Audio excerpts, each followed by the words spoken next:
There's a reason education sucks, and it's the same reason that it will never, ever, ever be fixed. It's never going to get any better. Don't look for it. Be happy with what you got. Because the own government by the people, of the people, for the people. But the people are retarded. The best way to get something done, if it holds near and dear to you that you like to be able to, anyway, from Charlotte, another line going from in Florida down to Tampa of Putin's kleptocracy. Yeah.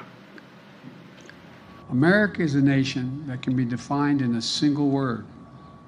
I was going to put him. The idea that Los Angeles and what am I doing here? For two reasons. One,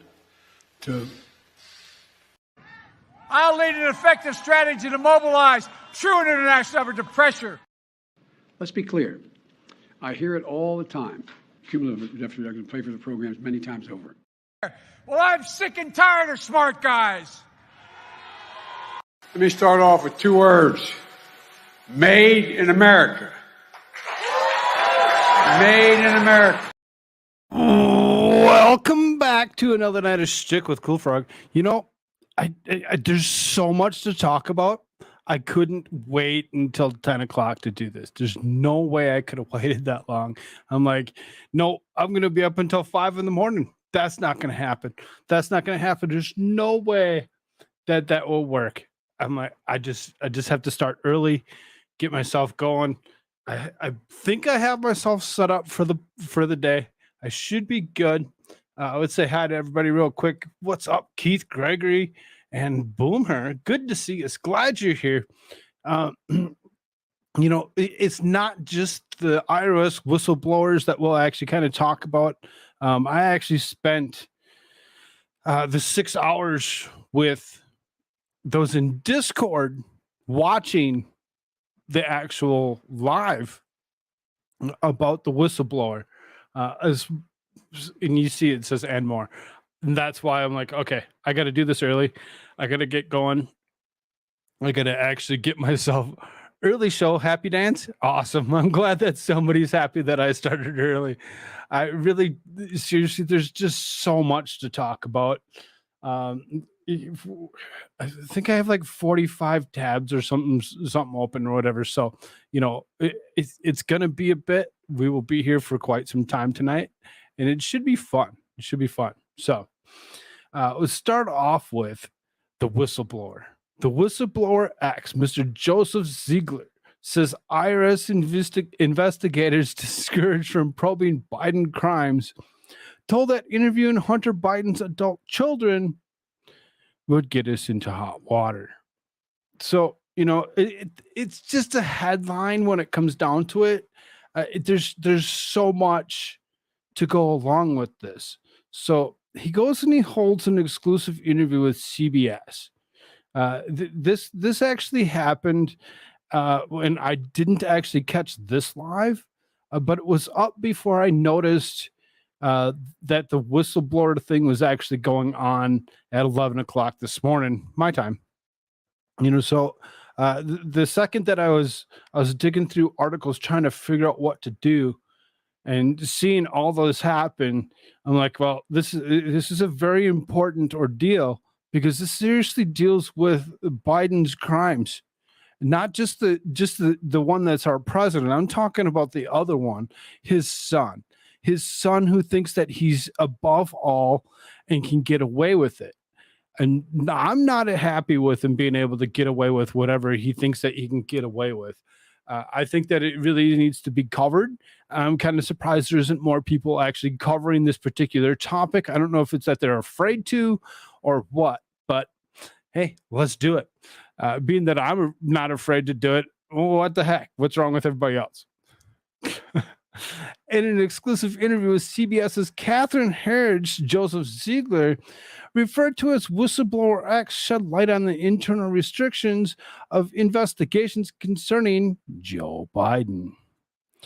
CBS released a segment with an exclusive interview with Ziegler, who has worked with the Internal Revenue Service for the past 13 years. On the same day that Ziegler testified in front of the House committee at the request of lawmakers, when Herridge asked Ziegler if he had found evidence that President Biden was financially benefited from his son, Hunter Biden's deals, Ziegler did not feel comfortable answering the question. He's not going to feel comfortable answering that question because he knows that if he goes and he says something improper, wrong at any point in time, that they're going to come after him and they're going to actually nullify the whole deal. These guys did too much work for him to actually screw it up. So you're not going to really hear, hey, what's up, baby bat Adam? Good to see you. You're really not going to hear about this early enough. You're not going to hear about it. You're not going to hear all the details until it's all said and done. And when it's all said and done, I hope to God that this family goes down for everything that they've ever done. He alluded to an environment within the IRS that curtailed the scope of the inquiries related to the president. I like this new setup. Thanks, baby Matt. I'm glad that you enjoy it. I'm trying to put myself back into the stage that I was before the last couple of months occurred that actually put me into a downward spiral. So hopefully I can pick myself back up and make things better. Anytime we potentially wanted to go down the road of asking questions related to the president, that's going to take too much approval. We can't ask those questions. And I mean, it created an environment that was very hard to deal with, Ziegler said. Herridge acknowledged that politically sensitive nature of the case and the logical requirements of additional approvals that it might entail. To this, Ziegler agreed that also pointed out an apparent reluctance to pursue such lines of inquiry within the IRS. Yes, I do understand that aspect, but it would be like, well, let's think about it. Let's put that on the back burner, Ziegler added. When you're prevented from going down certain roads, I guess I don't know what could have been found if we were not hamstrung or not handcuffed. So I mean, he's these whistleblowers that actually came out. They're actually really apolitical when it came down to it. They seriously didn't lean one way or the other when it came to the politics of it. They really seriously conducted themselves professionally, and to the point where they were actually able to make it look like they were actually doing their professional job. Shiloh Mang, what's up, dear? What a nice surprise. Yes, absolutely. That's what I'm thinking. What a nice surprise. Abilities to start a little bit early, being that there's so much to talk about. Did you uncover evidence that President Biden financially benefited from his son's deals? I don't feel comfortable answering that question. Why is I don't. Why is that? Well, why do you think that is, lady? Why wouldn't he answer a question if he's actually the investigator behind it? Do you seriously think that he's going to actually say something that's going to actually change the outcome? He's not going to do that. He knows better. that? Anytime we potentially wanted to go down the road of asking questions related to the president, that's going to take too much approvals. We can't ask those questions. And I mean, it created an environment that was very hard to deal with. It's a politically sensitive case. Wouldn't it require additional approvals? Yes, I do understand that aspect, but it would be like, well, let's think about it. Let's put that on the back burner. Let's put that on the back burner. Yeah. Mm-hmm. Why? Because of the way each and every single section of this current administration, when it comes down to anybody that has any kind of stature, is in the back pocket of Joe Biden. They've been paid off, and they're going to actually go along with whatever they want. They're not going to actually, or whatever they're told to. They're not going to go off of their own thoughts and opinions. They're going to do what they're told to do, and that's all as far as that's going to go. When asked why he wanted to interview Hunter Biden's adult children, Ziegler pointed out that their connection with certain business deductions and expenses. However, he stated that the necessary approvals for these interviews were never granted, despite the potential implications for the investigation. We never received the approvals to talk to those people. So, because maybe they never actually attempted to get the approvals, but being that he says that they didn't receive the approvals, sounds like they may have actually asked for the approval to actually speak to him, but then were denied. They were denied over and over again to actually speak with the people that they felt were necessary to speak with. An assistant U.S. attorney reportedly warned him against further pursuing these leads, saying that's going to get us into hot water. Of course, it's going to get him into hot water. The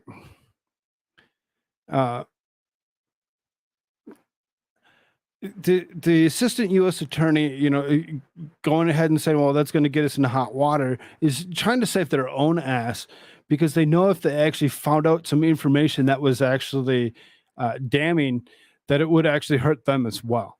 They would actually feel that. And, of course. And this is the video where it says that he's going to get into hot water. So, this little interview that he had done with the CBS lady really wasn't something that was necessary to do.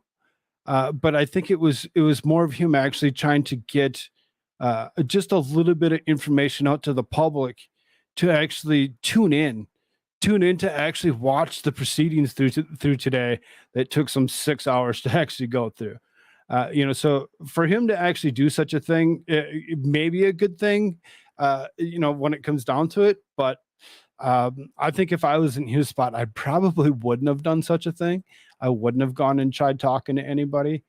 I don't know if all these tabs that I have open here are actually in order or not. I tried putting them in the best order that I possibly could to actually tell the story of what was actually going on today.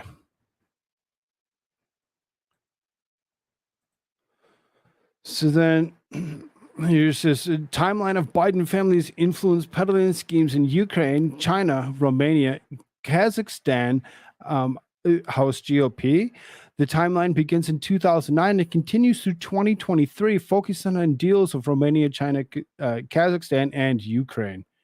The House Committee on Oversight and Accountability released a Biden's influence peddling timeline on Tuesday, outlining key dates found in their investigation into the foreign dealings of the Biden family.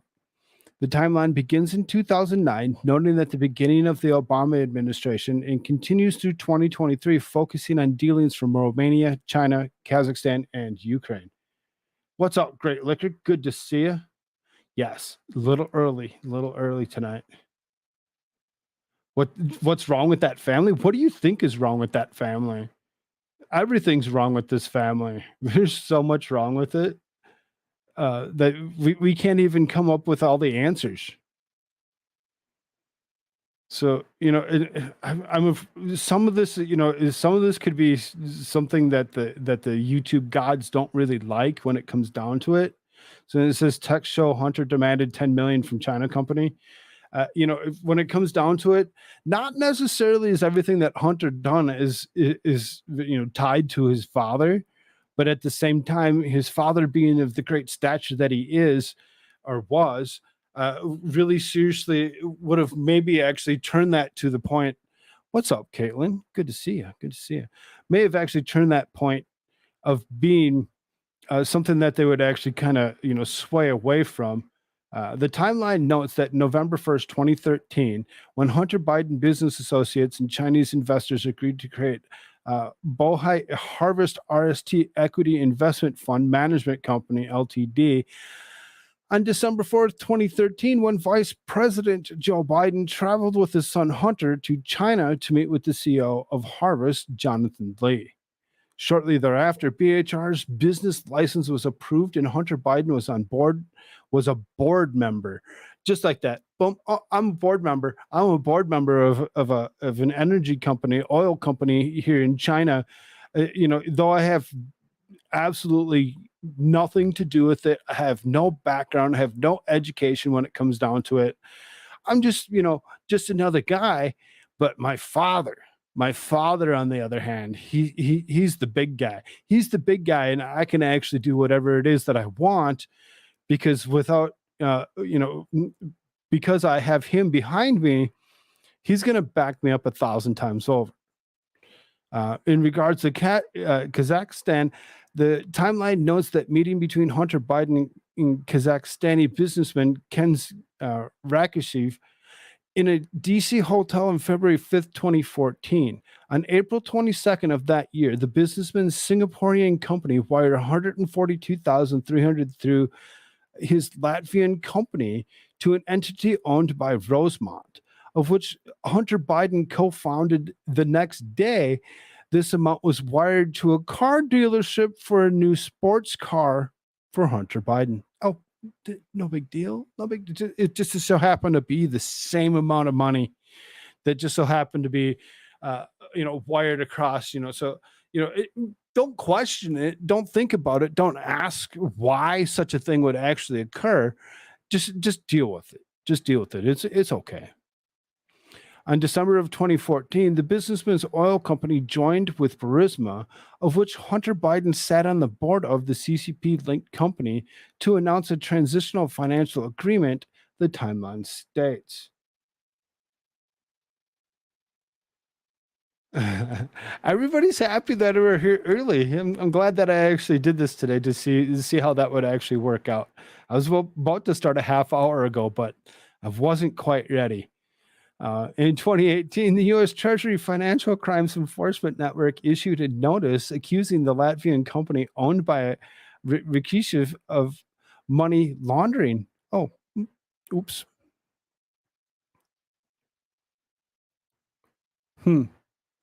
Nothing big. It's just a Latvian company that's owned that it just so happens to be, tied to the U.S. Treasury. It must be nice to have lived Hunter's life the last 20 years. Hopefully karma deals what it needs to. I sure as hell hope so. I'm with you on that one, Caitlin, for sure. In regards to Ukraine, the timeline notes that a Biden business associate was appointed to Ukrainian energy company Burisma's board of directors in April of 2014, when Hunter Biden being appointed to the following month. In March 20th, 2015, Hunter Biden's organized a business dinner at DC's Cafe Milano, where Joe Biden stopped by to meet with high-level Burisma official Vadim Pazharsky. Later that year, November 2nd, 2015, Pazharsky suggested that the high-level U.S. officials come to Ukraine to talk with Prosecutor General Viktor Shokin and President Petro Poroshenko about the investigation into Burisma owner Mikhailo Zlochevsky, the company itself. So later that year, Joe Biden traveled to Ukraine on December 7th, 2015. Now, we've actually seen this video. We've seen this video several times where Joe Biden actually goes and says what he has said to actually say, do what you need to do, get rid of the guy, or you don't get the money. I've watched this video over and over again. Hey, Rose, how's it going, dear? Later that year, Joe Biden traveled to Ukraine in December 7th, 2015, demanded that Prosecutor General Shokin be fired if Ukraine wants $1 billion in International Monetary Fund loans. This came less than a month after high-level U.S. government official Amos Hochstein met with Joe Biden in the West Wing after he met with Hunter Biden to discuss Burisma. No ties to each other. They have no business dealings with each other whatsoever. it's just the people that they talk to. They just so happen to all be, chums, friends. They get along with each other. So, it's okay. It's okay. They can get away with whatever they want because they're high-ranking officials in the United States. Oh, wait, Hunter Biden is not. On February 4th, 2016, the timeline notes that Burisma owner Mikhail Zlochevsky gave Hunter Biden unspecified extravagant birthday gifts. Unspecified extravagant birthday gifts. Just nothing, nothing is too big for Hunter Biden. Give him what he wants. It's okay. It's okay as long as it's not, everything in the same way, shape, or form as being a monetary donation of some sort or whatever, or stuffing money into your pocket or whatever it is that they're actually doing, laundering. I don't know. I have no clue what all of it is, but we can all kind of look at it and speculate just a little bit. The following week, on February 11, 2016, Vice President Biden and President Poroshenko conducted a call on February 16th. He asked Shokin to resign. On February 18, 2016, Biden called Poroshenko to thank him for calling on Shokin to resign. And on the 19th, Poroshenko said he received Shokin's letter of resignation. Fast forward to 2020, in June 13th, 2020, Ukrainian law enforcement announced a $6 million bribery scheme by Mikhail Zlochevsky in order to end probe into the Burisma founder. So stop looking at him. We'll give you money. We'll just give you a bunch of money to get you to look the other way and stop paying attention to us and what we're doing, no matter what, because we don't want law enforcement having anything to do with it. We don't want the founders to know that law enforcement knows. So was everybody just pay everybody off, give them millions of dollars, and people just shut the fuck up? Since when? I woke up from a nap and I was thinking I slept a long time. Sorry, dear. It's a little early. The timeline also takes into two companies Hunter Biden was involved with in China. Bohai Harvest RST Equity Investments Fund Management, BHR, and CFC China Energy. So these particular companies that they speak of on this timeline or whatever, as we move through the night here, whatever, we'll actually see that they actually speak of these companies quite often during the hearing today. On November 1st, 2013, Hunter Biden, a business associate and Chinese investors, agreed to create BHR, the investment fund controlled by Bank of China. On December 4th, 2013, Vice President Biden traveled with Hunter Biden to speak with CEO of BHR, Jonathan Lee. Shortly thereafter, BHR's business license was approved, and Hunter Biden was a board member, the timeline states. Just like that. Boom, you're a board member. You're a board member. Let's go. We'll pay you. We'll pay you unspecified amount of money every single month to actually keep you happy and keep everybody else away from whatever it is that's actually happening. Keep people, shut up about it. What a timeline. Yeah, right. How many years and how many billions of dollars were actually funneled in and around into Joe Biden's back pocket? The timeline notes that September of 2014, BHR invested $1.7 billion in the CCP-linked petroleum and chemical company.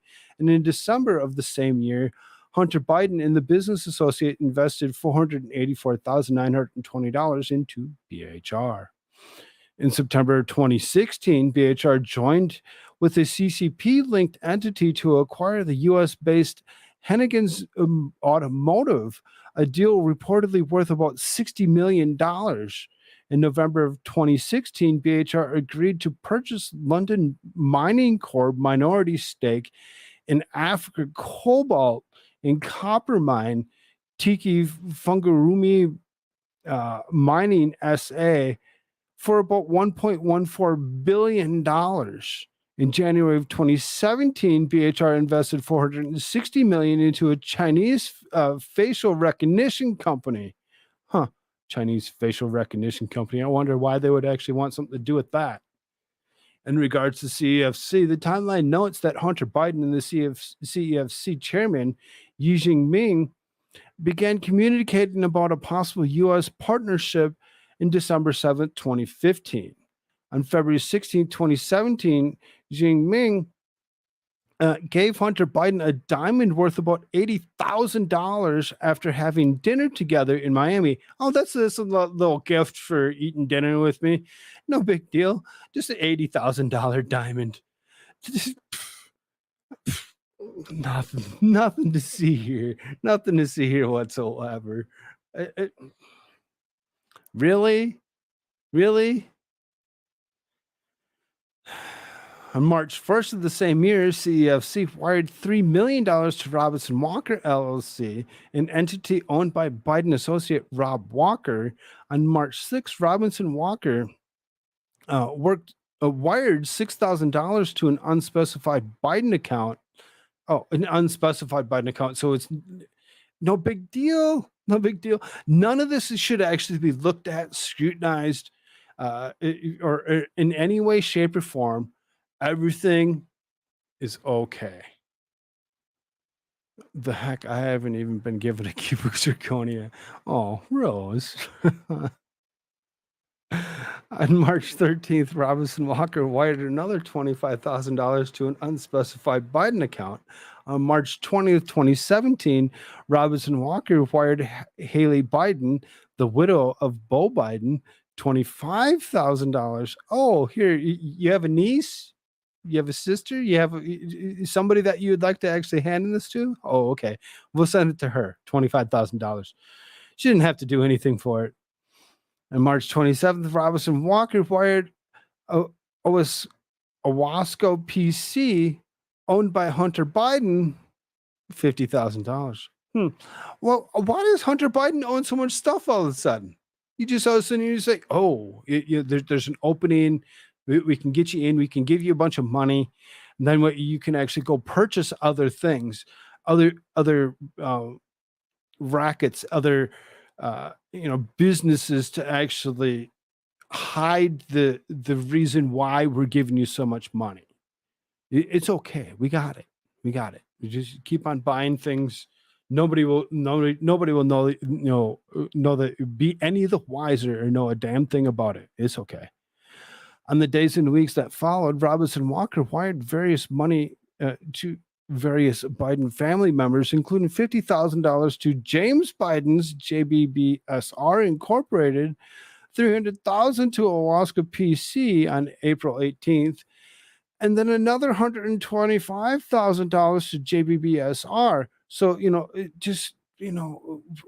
we're just going to continuously, randomly select amounts of money, and we'll wire them to different people in your family, make your whole family super wealthy, so nobody will ever question where you got it from, because you're just a wealthy family. You're just a wealthy family. Why? Because you all know Joe Biden. Yep, Joe Biden's the guy. The big guy. On May 1st, 2017, a Biden family associate said that Joe Biden attended the CEFC meeting at the Four Seasons in Los Angeles. On May 13th, 2017, the email between Biden business associates mentioned 10 held by H for the big guy. 10 held by H. Hunter. Big guy. Who's the big guy? Who knows? Joe Biden. July 30th, 2017, as revealed by the whistleblower testimony, Hunter Biden sent a WhatsApp message to a Chinese company stating, "I'm sitting here with my father, and we would like to understand why the commitment has not been fulfilled. And I will make certain that between the man sitting next to me and every person he knows, and my ability to forever hold a grudge, that you will regret not following my direction. Do as you're told, otherwise you might find yourself 6 feet under. And I'm going to hold that grudge forever. Why? Because I'm an arrogant asshole that can't get over it. Just get over it. It's okay. You didn't want to listen to me. Fine. I'll go find somebody else that's going to actually want to do it. Nope. They're going to hold this guy to it and be like, nope, do what we want. Do what we want. Otherwise, we're going to actually be very upset with you, and we're going to take you for what it is. On August 2nd, 2017, the joint entity Hudson West III LLC is formed, with 50% being owned by CEFC agent Gongwen Dong and 50% by Hunter Biden. Dun, dun, dun. He owns yet another business. And no reason to actually question him whatsoever on that. It's okay. In September of the same year, Hunter Biden requested that keys be made for his office shared with his Chinese business partners for Jim Biden, Gongwen Dong, Chairman Yi CFC emissary. In November 8th, 2017, CFC agent Patrick Ho was arrested on suspicion of bribery and money laundering on behalf of the CFC China.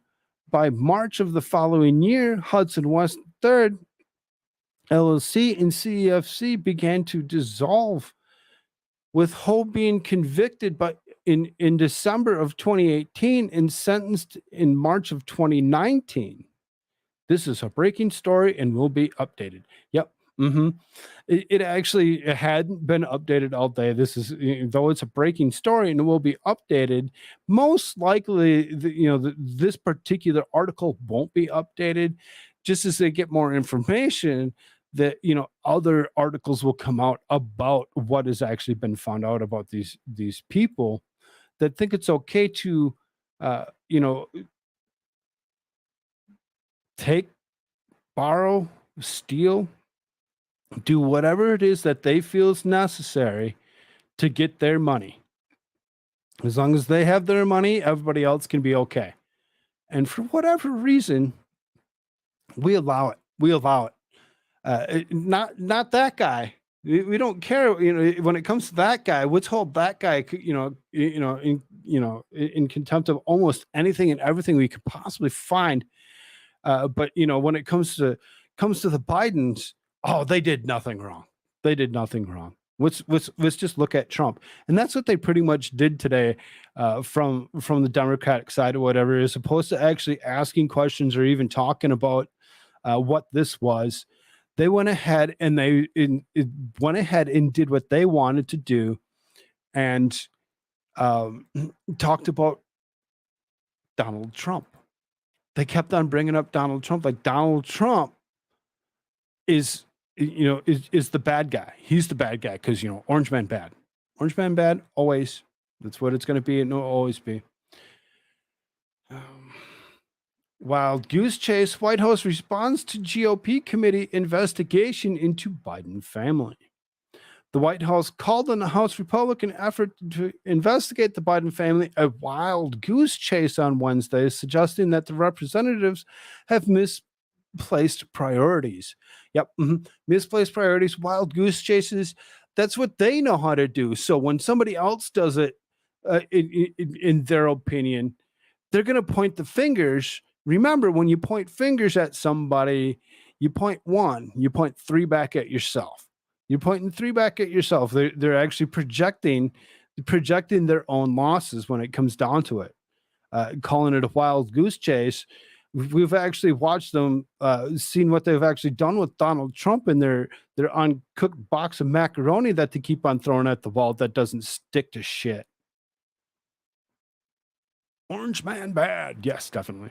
The chairman of the House Oversight, Judiciary, Ways and Means, and Intelligence Committees have all worked to investigate the Biden family's alleged ties to foreign sources based on the information found in Hunter Biden's abandoned laptop and separate probes of President Joe Biden's alleged ties to his family's foreign sources. Ian Sams, the spokesman for the White House counsel, responded to an image of the four chairmen seated together at an Internal Revenue Service whistleblower hearing before Congress on Wednesday. Despite years of obsession and countless wasted taxpayer dollars on the wild goose chase, the House GOP hasn't offered a single credible piece of evidence of wrongdoing by the president. This is a waste of time, reflects the extraordinarily misplaced priorities of House Republicans. Which, when you think about it, when they actually did the same thing for a few years, from 2019 until they could, trying to impeach um, Donald Trump twice, because they didn't succeed. Why? Because the Senate didn't allow it.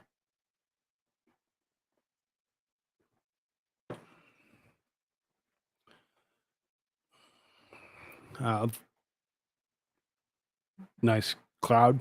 The White House Press Secretary Karine Jean-Pierre also responded to the IRS whistleblower's testimony Wednesday, saying Biden is focused on lowering costs for the American people, is not involved in political stunts.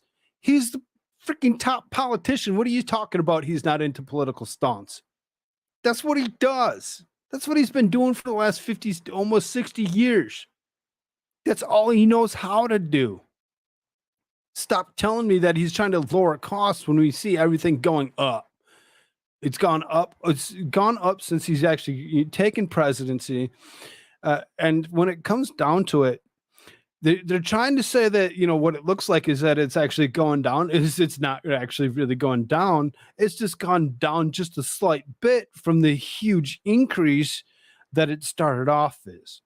So like, well, if we can get it to go, you use gasoline, for instance, if we can get it go from $2.60 all the way up to almost $5, $6, or $7, some places maybe $8, to have it go back down to about 4.5, 5. It looks like it went down, but it actually didn't, because they think that we're all like super short-minded and we don't remember things. We don't pay attention. We never paid attention to the price of gas before he actually took office. The whistleblowers previously testified in the Ways and Means Committee behind closed doors about alleged efforts from the Department of Justice to cover up Hunter Biden.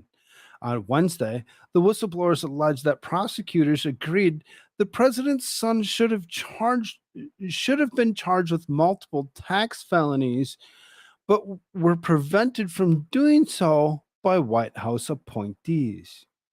I wonder why the White House appointees would actually try stopping him from actually taking up multiple tax felonies.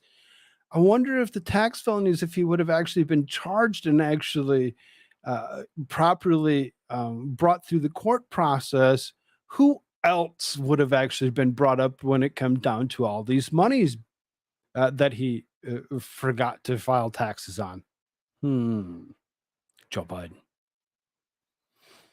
Republican Georgia Rep. Marjorie Taylor Greene previously told the caller that staffers from House Oversight, Judiciary, and Ways and Means are in contact with the evidence of the Biden family and are beginning to draw lines and connect our investigations.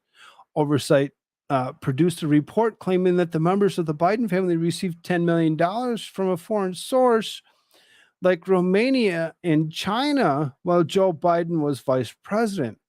The committee's members also obtained access to FD 1023 FBI informant report alleging that Joe Biden was directly involved in a pay-to-play scheme with a foreign national, Greene said, which, again, we went through this. We kind of talked about this already.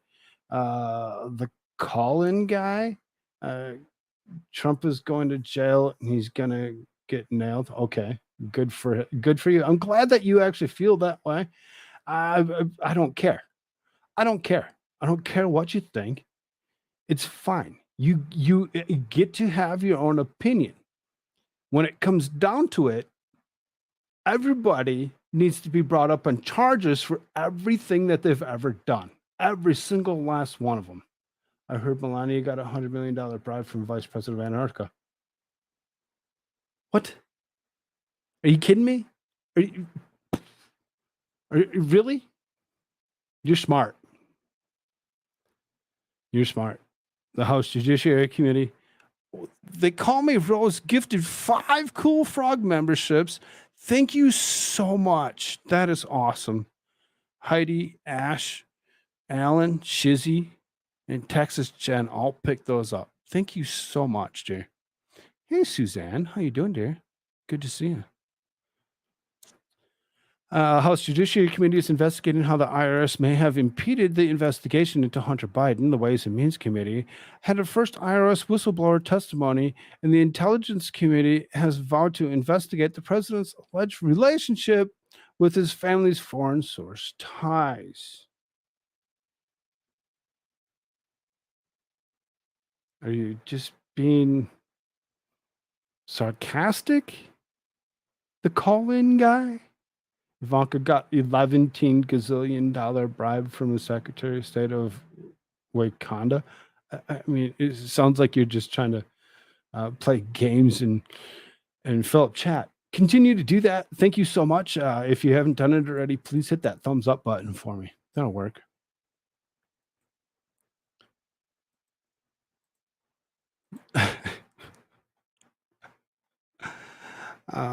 So funny.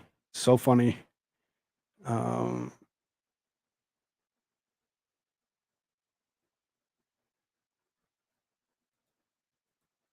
Check chat real quick before I move on.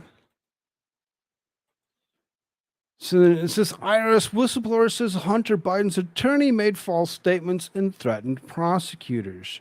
Internal Revenue Service whistleblower Gary Shapley accused Hunter Biden's attorneys of making false statements about him after he testified about the Hunter Biden investigation in the House Ways and Means Committee. Shapley testified Wednesday to the House Oversight Committee about the Hunter Biden investigation and claimed Biden's attorneys spread an error-filled letter with false statements about him. And of course they would, because why wouldn't they do just that? Why wouldn't they do just that? They need to actually call people out and call them names and make false statements about them to actually make them look worse than what they already are, only to make themselves look like the asshole. Me for making protected disclosures. Even last fall, Biden family attorneys attacked investigators in the pages of the Washington Post and threatened the prosecutors with career suicide if they brought charges against the president's son. Then one of the Biden family attorneys sends to the press a 10-page error-filled letter that attacked me with innuendo, false statements, and baseless speculation that I had leaked information to the Washington Post. These statements by Biden family attorneys are false. In conclusion, the American people for whom Jim Kavanaugh. And so what he just said was right here in this paragraph. It says, even last fall, Biden family attorneys attacked investigators in the pages of the Washington Post and threatened to prosecutors with career suicide if they brought charges against the president's son. Then one of the Biden family's attorneys sends the press a 10-page error-filled letter that attacked me with innuendo, false statement, and baseless speculation, because that's all they have. They have nothing else, if anything, but that, to attack you with any way that shape or form that they possibly can, to make you feel like you're not stepping up to the plate of what you've actually been doing. They're going to make it look this way as best they possibly can. Why? Because they're ignorant assholes. That I had leaked information to the Washington Post. The statements by the Biden's family attorneys are false. Ed Lowell, the attorney of Hunter Biden, wrote a letter to the House Ways and Means Committee in late June that appeared to spread falsehoods about Shapley and the other IRS whistleblower. Lowell accused Shapley of leaking information to the Washington Post and fabricating an alleged text Hunter Biden sent to a Chinese official. Shapley's attorneys have demanded the Washington Post correct Lowell's accusations and publicly disclose that Shapley was not a source for an October 2022 story about the Hunter Biden investigation. The IRS agent previously testified at the House Ways and Means Committee that the text allegedly sent to Hunter Biden to a Chinese official was obtained from a search warrant for Biden's iCloud files. Dude, what a bonehead. When you use Apple products, every single one of your Apple products is all tied to the same email address. They all get saved to the same iCloud file, which when you actually do a search warrant for an iCloud files, whatever, they have the ability to search every single Apple product that you own that's tied to it and everything that's in there. They have the abilities to do that. And if you're going to be stupid enough to use such a tool and do it incorrectly to actually hurt yourself in the long run, what the fuck? Are you dumb? Okay, Steve Jobs. Well, okay. Thank you, the call-in guy. I'm glad that you can actually, be just as leftist as the rest and call people names. Awesome. Additionally, Lowell said the IRS whistleblowers have not informed about the penalties of false testimony, despite whistleblower transcripts showing otherwise. He did not immediately respond to the request for comment. Shapley described in his written testimony how Biden's attorneys allegedly tried pressuring the Department of Justice into launching a criminal investigation into his whistleblowing. Don't lie to me. You don't have to lie to me. I'm a Republican. Bullshit. Bullshit. You wouldn't come up with the words that you're coming up with if you weren't. Do you think there's a family of small chipmunks living in Dewsbury? Nope. See, absolutely none. Absolutely none. You realize why I'm talking to you, right? To get you to actually continue to talk. You get that? Or you want to just drop it and walk away? After my testimony was released, he received a request for a comment from a reporter claiming that Mr. Biden's attorney had sent a letter of Justice Department lobbying for retaliatory criminal inquiry against me for my protected whistleblowing. He's protected. He's protected. He's technically a whistleblower, and for you to actually go after him for anything is really, ignorant on your part. The press did not share a copy of the alleged letter with us, and I have still not seen it, Shapley said in a written testimony. But it is chilling to think that after threatening prosecutors with career suicide, Mr. Biden's attorney would be so bold as to actually lobby in writing for his father's Justice Department to prosecute the whistleblower who disclosed preferential treatment for the president's son. Preferential treatment for the president's son. Of course he gets preferential treatment. I don't care about your awesome site. I really don't. I'm not going to go and sit there and click around on something when I'm actually busy. Do you see this? Do you see what I'm doing here? I'm actually doing something. The DOJ declined to comment. God, so dumb.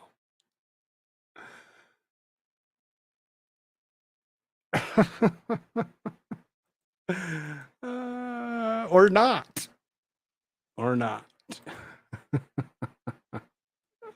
He says, see you later, cold turtle. That's funny. That's almost funny.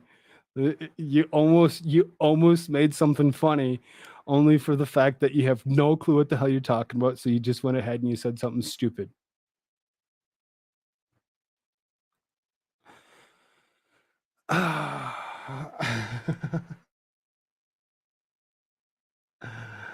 That's fine. I have 6 more than you'd have thought. I don't care what you think. I really don't. Because when it comes down to it, I got that many there. Guess how many I have over on YouTube? Just as many, if not more. IRS whistleblower X reads off list of improper deductions on the Hunter Biden's false tax return for 2018. The House Oversight Committee, led by Rep. James Comer, held a hearing on IRS whistleblowers on Wednesday. At least 2 IRS whistleblowers have come forward to reveal Hunter Biden received preferential treatment throughout the mop-up operation disguised as an investigation. The anonymous whistleblower, identified as Joseph Ziegler, finally came forward publicly on Wednesday. Today, I sit here before you not as a hero or a victim, but as a whistleblower, compelled to disclose the truth. Like I said, they seemed really credible for what they were. They were not being politically biased. They actually did what they needed to do, said what they needed to say, and that's as far as it went. He continued, I believe I will risk my career, my reputation, and my casework outside of the investigation we are here to discuss. I ultimately made the decision to come forward after what I believe were multiple attempts at blowing the whistle on the Internal Revenue Service. No one should be above the law, regardless of your political affiliation. And that's what he pretty much says in there. So Ziegler read a list of improper deductions in Hunter Biden's false tax return in 2018. There's nothing that indicates Hunter Biden will be required to amend his false tax return for 2018, a false tax return that includes improper deductions for prostitutes, sex clubs, and his adult children's tuition. Again, this here is exactly what that says. Is adult children's tuition, sex clubs, prostitutes, deductions for prostitutes. What kind of business deal is that? Be like, well, I mean, she blew me. She let me ride her. She let me stick it in there a couple times. It's all business. It's all business. No big deal. No big deal. I should be able to write off whatever I want as a business deduction because, it happened on a certain time whenever I think that it was okay for me to do so. Do you think Trump will find a lawyer to work with him? Maybe, maybe not. I don't really give a shit. I don't give a shit because, when it comes down to it, when he actually wins again, he's just going to go ahead and he's going to recuse himself. He's going to actually allow himself to go walk free off of anything that he had ever done. It doesn't matter. You keep on pushing stupid bullshit and you watch what happens when it comes down to it. This isn't going to be cute. This isn't going to be cute. It's going to end real fast and it's going to be mind-blowing for a lot of people. A lot of people are also going to wake up to a situation where they're going to be like, what the hell just happened? How did that work?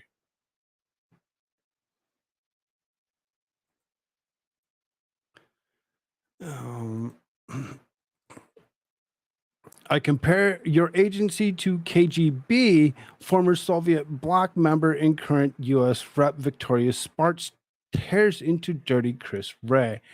So,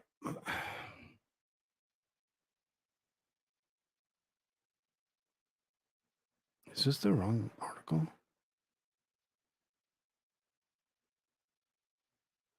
Yeah, this is the wrong article. This has nothing to do with this.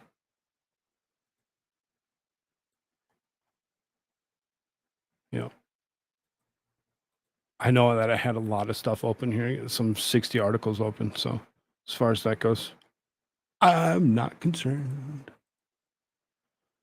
Here you go. Let's do this one. That's what happens when you look at so many articles through the day and you try reading them all and then you actually try compiling them so you have something to actually do a show on.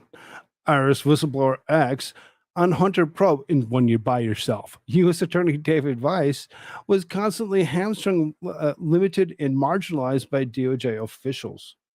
The House Oversight Committee, led by Rep. James Comer, held a hearing on IRS whistleblowers on Wednesday. At least 2 IRS whistleblowers have come forward to reveal Hunter Biden received preferential treatment throughout the mop-up operation disguised as an investigation. The anonymous whistleblower, identified as Joseph Ziegler, finally came forward publicly on Wednesday. Today, I sit here before you not as a hero or a victim, but as a whistleblower compelled to disclose the truth. And let's go listen to what he actually has to say down here. So, like I said, there's so many articles that came through today. Is that Colin Fool the same fool trying to troll you last time? Potentially. Potentially. I will also note that while the impression has been conveyed by the U.S. Attorney in Delaware that he has similar powers to that of a special counsel in this case, free reign to do as needed, that was not the case. It appeared to me, based on what I experienced, that the U.S. Attorney in Delaware in our investigation was constantly hamstrung, limited, and marginalized by DOJ officials as well as other U.S. attorneys. I still think that a special counsel is necessary for this investigation. As it should be. There should be a special counsel for this investigation. David Weiss signed a June 7 letter claiming that he had been granted ultimate authority over the Hunter Biden case. This contradicts what the IRS whistleblower heard David Weiss say during one of his in-person meetings with the prosecutor. Mark Little, an attorney for the IRS whistleblower Gary Shapley, told Fox News host Martha McCollum that U.S. Attorney David Weiss and Trump-appointed Delaware prosecutor assigned to Hunter Biden's case said he had no power to bring charges against Hunter Biden. Whistleblower Gary Shapley said David Weiss on one of his in-person meetings with a U.S. attorney. Shapley's lawyer recently told Fox News that Weiss tried to charge Hunter Biden in California and D.C., but the Joe Biden-appointed U.S. attorneys would not approve. Of course, these appointed attorneys wouldn't approve. They're all going to be like, oh, on Hunter? No, never mind. We're not going to go against Joe Biden. We're not going to go after his son. Absolutely nobody wants to do that. Nobody wants to do that because they don't want to actually do the career suicide, lose their job for actually trying to do something to actually spread the truth. Weiss said he tried to go to the DC attorney's office and they wouldn't approve it. And he was trying to go charge it elsewhere in California. And he was trying to seek special counsel authority, and that got denied. And so this was a shocker to the agents who were present, Mark Little told Fox News. What's up, P. Beaver? Good to see you.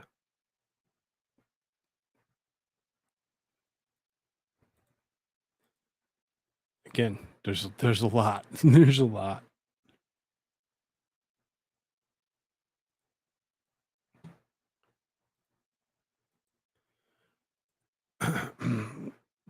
Tells you everything you need to know. IRS whistleblower Shapley says 2 Biden-appointed U.S. attorneys blocked Hunter's charges.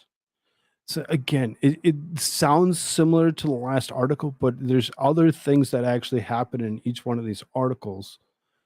It appeared to me, based on what I experienced, that the U.S. attorney in Delaware in our investigation was constantly hamstrung, limited, and marginalized by DOJ officials. The Justice Department allowed the president's political appointees to weigh in on whether to charge the president's son, Shapley said, referring to the U.S. attorneys D.C. and California. In this case was presented in 2 presidentially appointed U.S. attorneys in D.C. and California, and no charges were brought in those districts. Tells you everything you need to know. So then let's listen to these. The Justice Department allowed the president's political appointees to weigh in on whether to charge the president's son.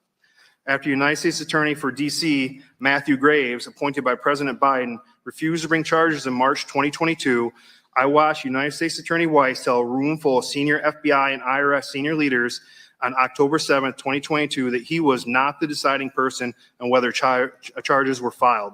That was my red line.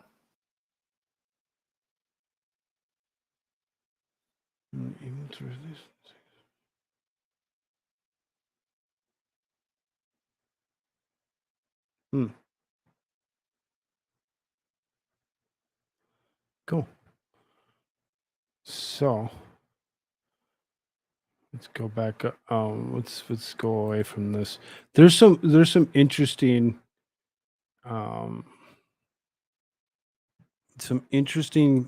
conversations that were had between some of the people that were actually conducting this particular meeting today. We will actually get into some of those. So this is Biden crime family caught IRS whistleblower gay. Democrat Joseph Ziegler confirms that Biden family received approximately $17 million in payments from China, Romania, and other countries. This is courageous IRS whistleblower, gay Democrat IRS official Joseph Ziegler told Congress on Wednesday that the Biden family received approximately $17 million in payments from China, Romania, and other countries. The House Oversight Committee, led by the Rep. James Comer, held a hearing with IRS whistleblowers on Wednesday. At least 2 IRS whistleblowers have come forward to reveal Hunter Biden received preferential treatment through a mop-up operation disguised as an investigation. The anonymous whistleblower, identified as Joseph Ziegler, finally came forward publicly on Wednesday. Today, I sit here before you, not as a hero or a victim, but as a whistleblower compelled to disclose the truth. Ziegler testified the Ukrainian Burisma Energy Company paid the Biden family over $7.3 million. The total is $17 million from foreign countries. Rep. James Comer, how much money did Hunter Biden and his business associates receive from the Ukrainian company Burisma paid to everyone involved? Joseph Ziegler, $6.5 million. Rep. James Comer, Burisma said Burisma also paid Blue Star Strategies and law firm hundreds of thousands of dollars, bringing the total Burisma payments to over $7 million. Is that correct? $5 from P. Beaver says, high five for freedom-loving Koolfrogg. Thank you so much, P. Beaver. I love it. Love it so much. I appreciate you. I really do. Freedom. Yes, baby bat, freedom. Burisma also paid Blue Star Strategies and law firm hundreds of thousands of dollars, bringing the total Burisma payments to over $7 million. Is that correct?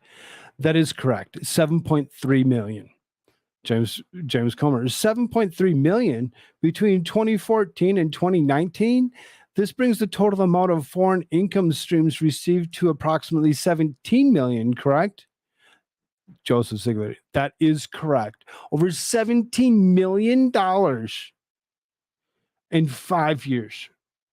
$17 million in 5 years is just distributed to Hunter Biden for absolutely no reason whatsoever.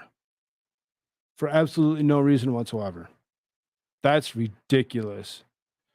This is a video to actually goes along with this verbiage that was actually just read out here.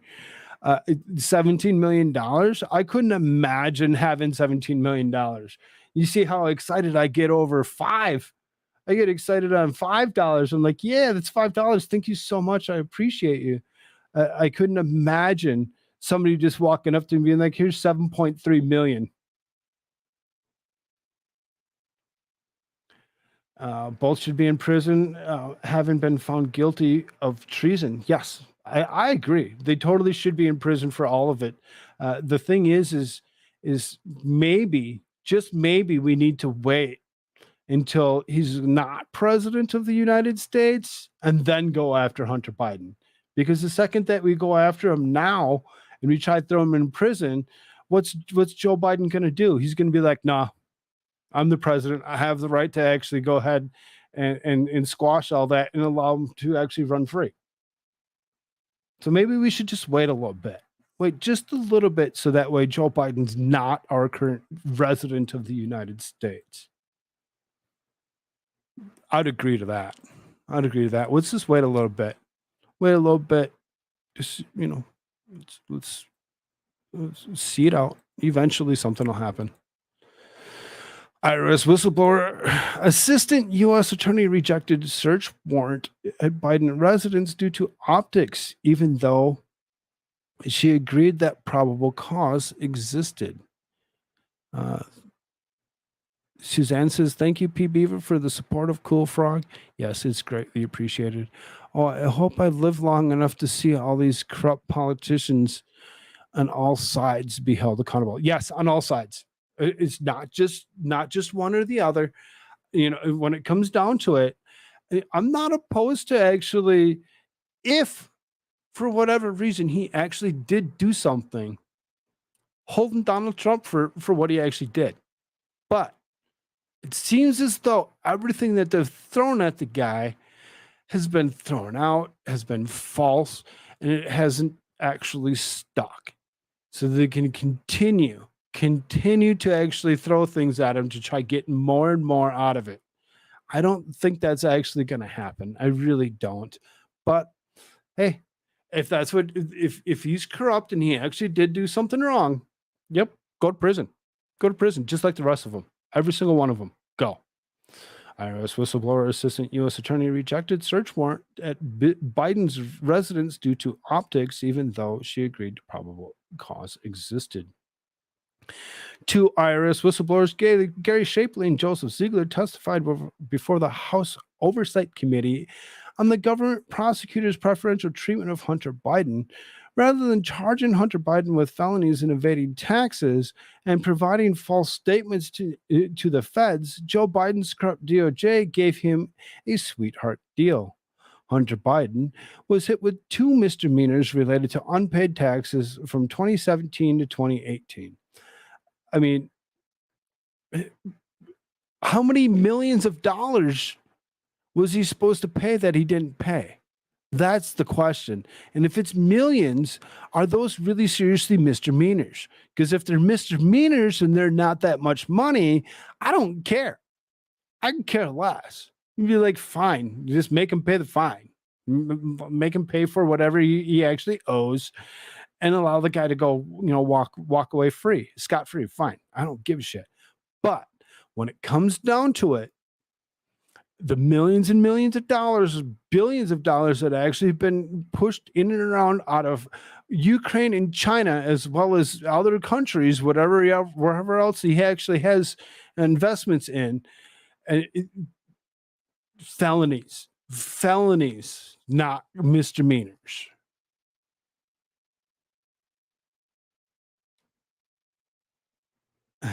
See, I meant U.S., Canada, Ukraine, China, all of them. Yep, all of them. I hear you. I hear you, Suzanne. Every single last one of them.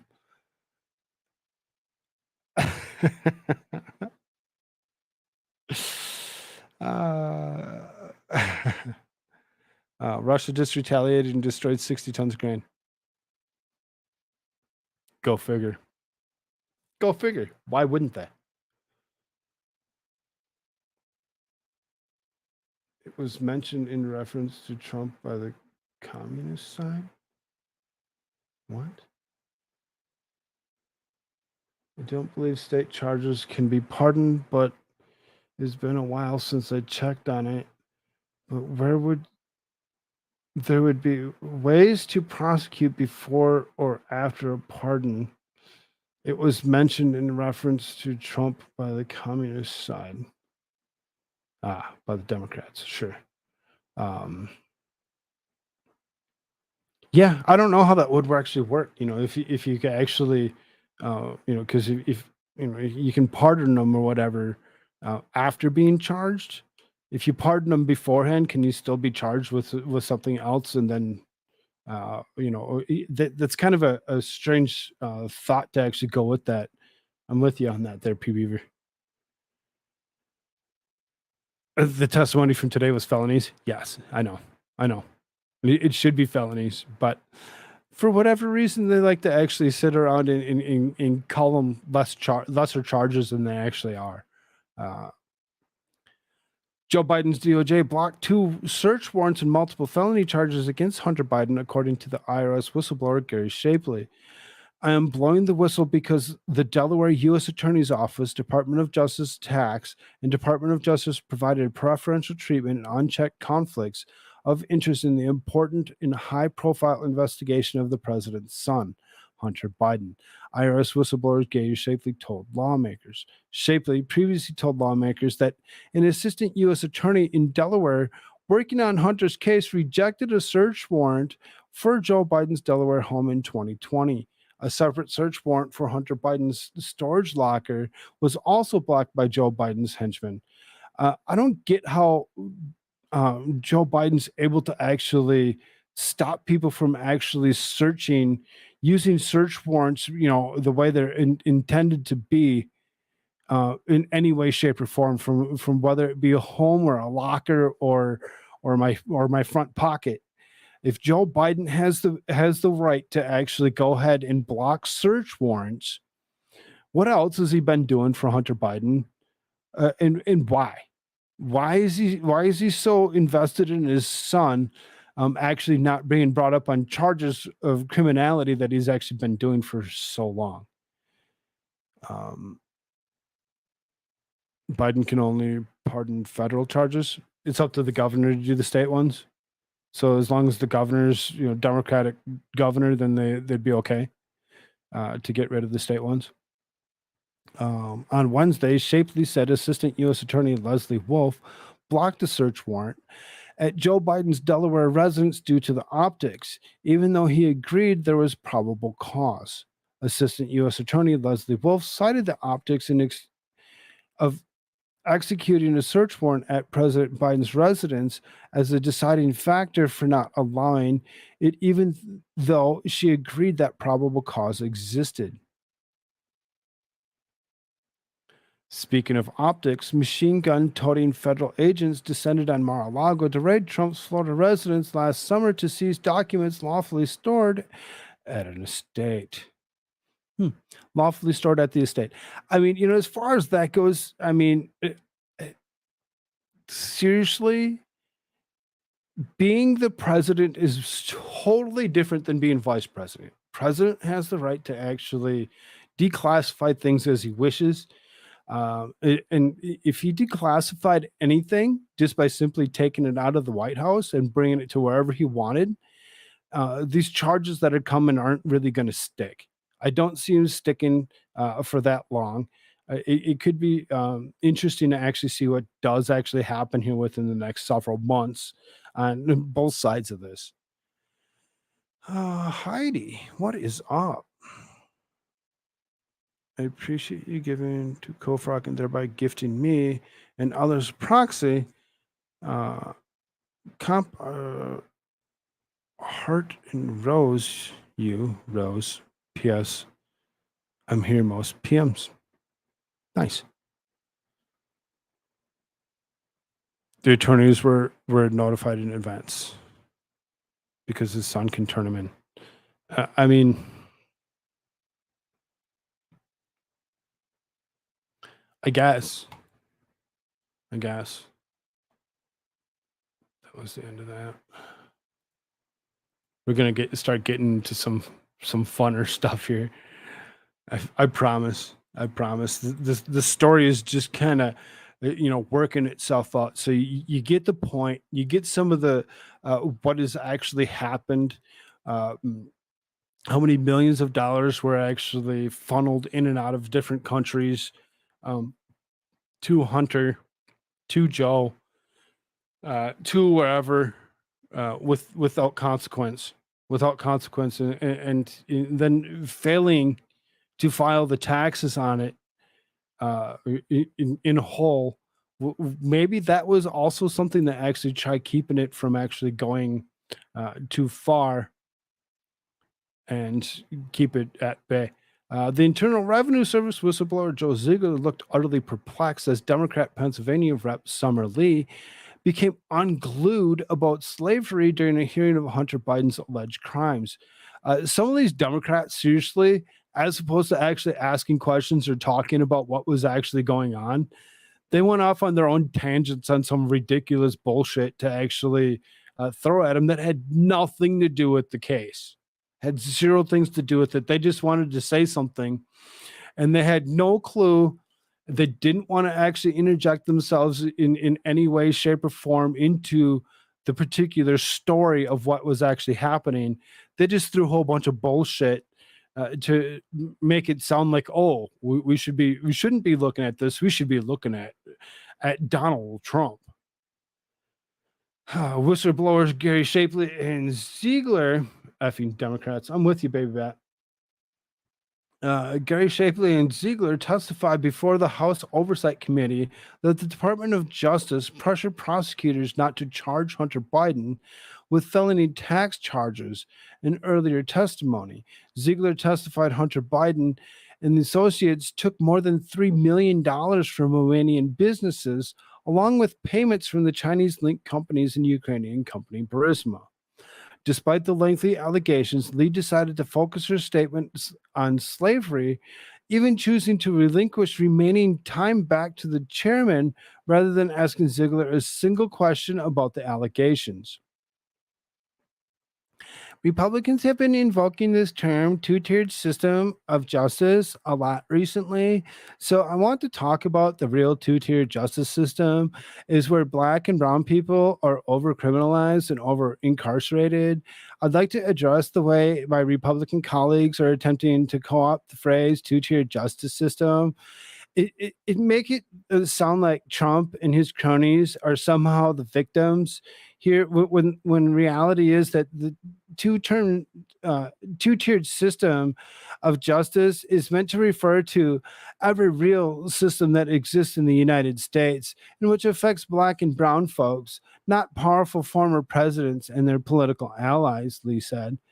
Oh, okay. Two-tiered political system only goes, in one direction because you think it only goes in one direction, because you think that it only it goes along with racism. Really, you ignorant bitch? You serious? You like that, Great Liquor? I had to give her a voice. I couldn't just say it in my own.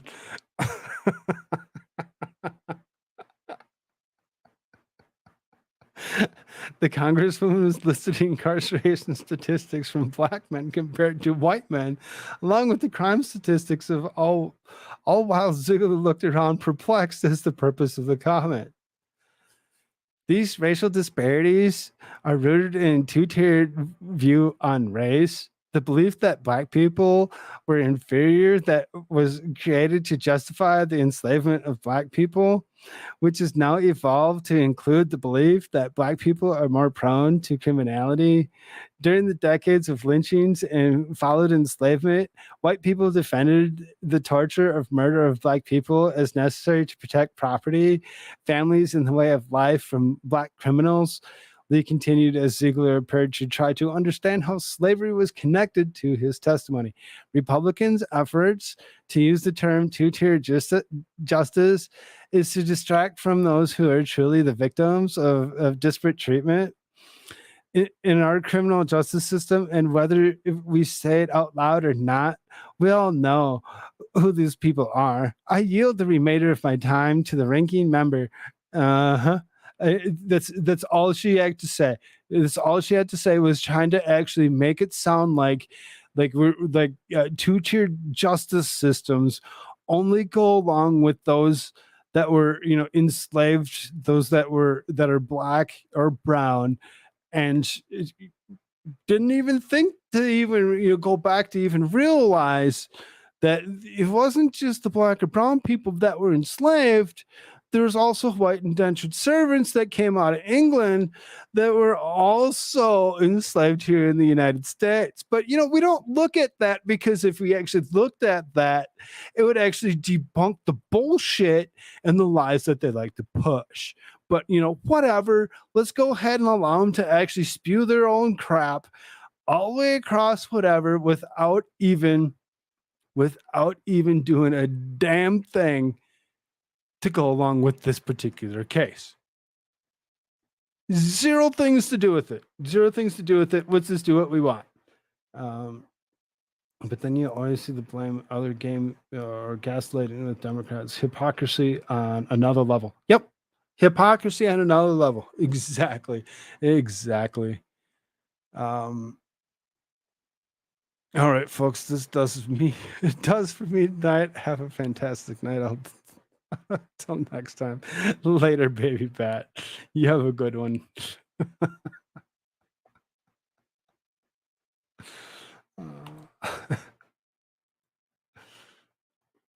Gotta give them all names. Okay.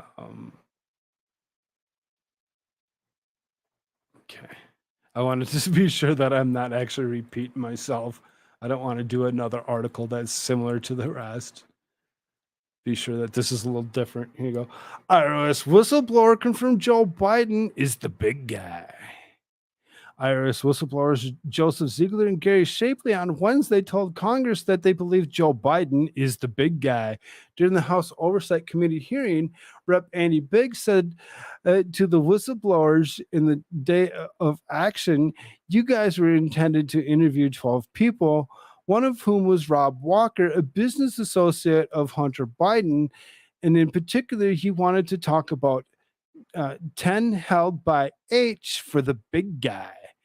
Biggs then turned the IRS whistleblower Joseph Ziegler and asked, "How do you infer the big guy may be?" Ziegler responded by saying, "From what? I understand that it to be his dad, President Biden." His dad, President Biden. That's where he's actually taking it, and he's actually going to run with that. Because that's what he believes. He believes that after years of investigation, that is exactly what happened. Biden was responsible for mandatory federal sentences of drug offenses. Yes, sure he is. All the way back in 1988. But his son brought cocaine to the White House without penalty. These hypocrites. Supposedly. They don't know that for sure, but they've actually gone to the point of actually just destroying the evidence so that there's nothing left to actually test or find out who actually brought it there. Because why? Because they don't want to actually let you know who it really seriously was.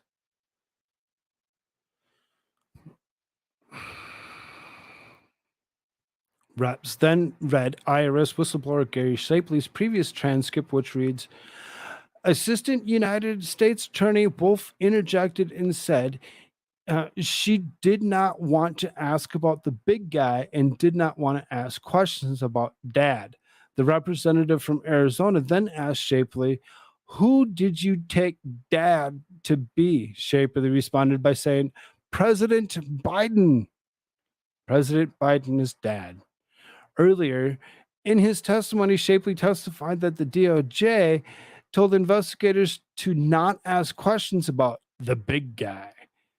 Oh, really? Department of Justice just says don't ask questions about the big guy.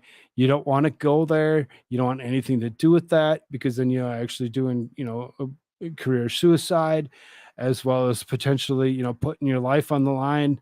When it comes down to it, don't say anything whatsoever about the big guy. At every stage, decisions were made that benefited the subject of this investigation. For example, prosecutors concealed contents of Hunter Biden's laptop from investigators. DOJ slow-walked steps to include interviews, serving document requests, and executing search warrants.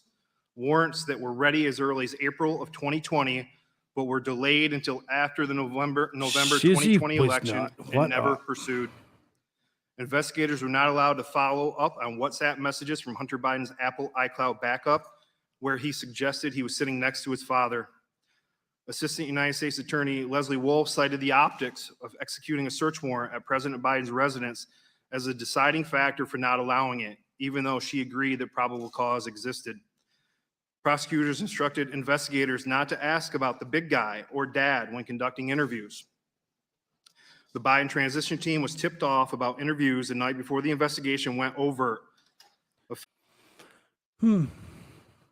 Just kind of, don't ask questions about the big guy. Just kind of don't look at it. Don't pay attention to that. That's not something that you want to get into. If you get into that, there might be some other things that would actually, you might find out that they've used the name the big guy several other times for other instances. And if we actually, if you knew who it really seriously was, you might just actually find yourself in trouble with him himself, the big guy. The big guy.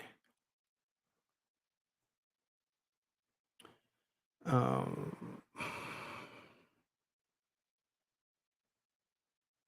just don't want to do things over and over again. Like I said, I got so many articles up today, and I just I read through them and tried to put them in a particular order. And I know that I just have so much here. Yeah, see, that's the same as the as one of the others.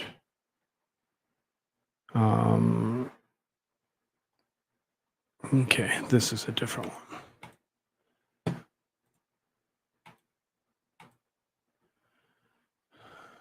Really small. IRS whistleblower fact checks Jamie Raskin. Intense exchange not supported by facts. A heated confrontation occurred at Capitol Hill today, and IRS whistleblower Gary Shapley fact checked Representative Jamie Raskin during the committee hearing regarding the Department of Justice's handling of Hunter Biden's tax investigation. The exchange centered in the decision for the House attorney in D.C. to decline partnering with charges against Hunter Biden, as well as a matter of questionable tax return in 2018. Shapley stood firm under the question from Raskin, stating that public records show no requirement for Hunter Biden to amend a false 2018 tax return, which Shapley claimed included improper deductions for adult entertainment and his children's tuition. Raskin, a Maryland Democrat, dismissed Shapley's interpretation of the matter, suggesting that it was merely a misunderstanding of events of an October 7, 2022 meeting during which the U.S. Attorney of Delaware, David Weiss, declined to pursue specific charges. According to Raskin, the decision to not charge Biden on counts 14 and 15 was the independent action of Mr. Weiss. Shapley immediately responded by fact-checking Raskin's assessment that's not supported by the facts. He said, referring to the testimony and evidence for the October 7th meeting, that he documented contemporaneously. It seems to me this October 7th, 2022 meeting, which you've described as a red line, is just a misunderstanding. That after the U.S. Attorney in D.C. declined to partner on the 14 and 15 charges, Mr. Weiss took a good hard look at those charges himself and ultimately decided not to charge them and therefore not to seek the special attorney status. He may have been right about that. He may have been wrong, as you guys make your case for, but it was his decision. Isn't that right, Mr. Shapley? No, that's not supported by the facts. Really? Well, which facts is it not supported by? His own admissions in the October 7th, 2022 meeting that I documented contemporaneously. And if the only piece of But he contradicts what you're saying. Do you agree that? He doesn't agree with what you're saying about that meeting. Now, I wasn't at that October 7th, 2022 meeting. He does not contradict him. No, I wasn't there, but, you know, it was that way, right? Nope, it was not. Why the turban? It's not a turban. It's not a turban. Mr. Raskin at one point in time had cancer, and he actually lost all his hair. So to actually cover up the loss of hair, he was wearing these rags. Now that he has actually gone through the point of actually, I believe that he's no longer fighting the war on it or whatever, that he actually beat the cancer. He is a survivor, but he still feels the need to wear the hair thing or whatever, so that way it actually it's easier for him to virtue signal. That's what it is. That's all. It's just a showpiece. It's not other than that, and that's all he's ever gonna do with it. He's just gonna use it as a showpiece to show that he at one point in time did have cancer. I believe that he's actually, I could be totally wrong. Maybe he hadn't actually beat it, but I believe he actually did beat it. He's just being that person that won't actually take that off because, you know, why not? This fellow is a clown. He is a clown, P. Beaver. He's a total clown. It wouldn't be a clown show without the clown. right?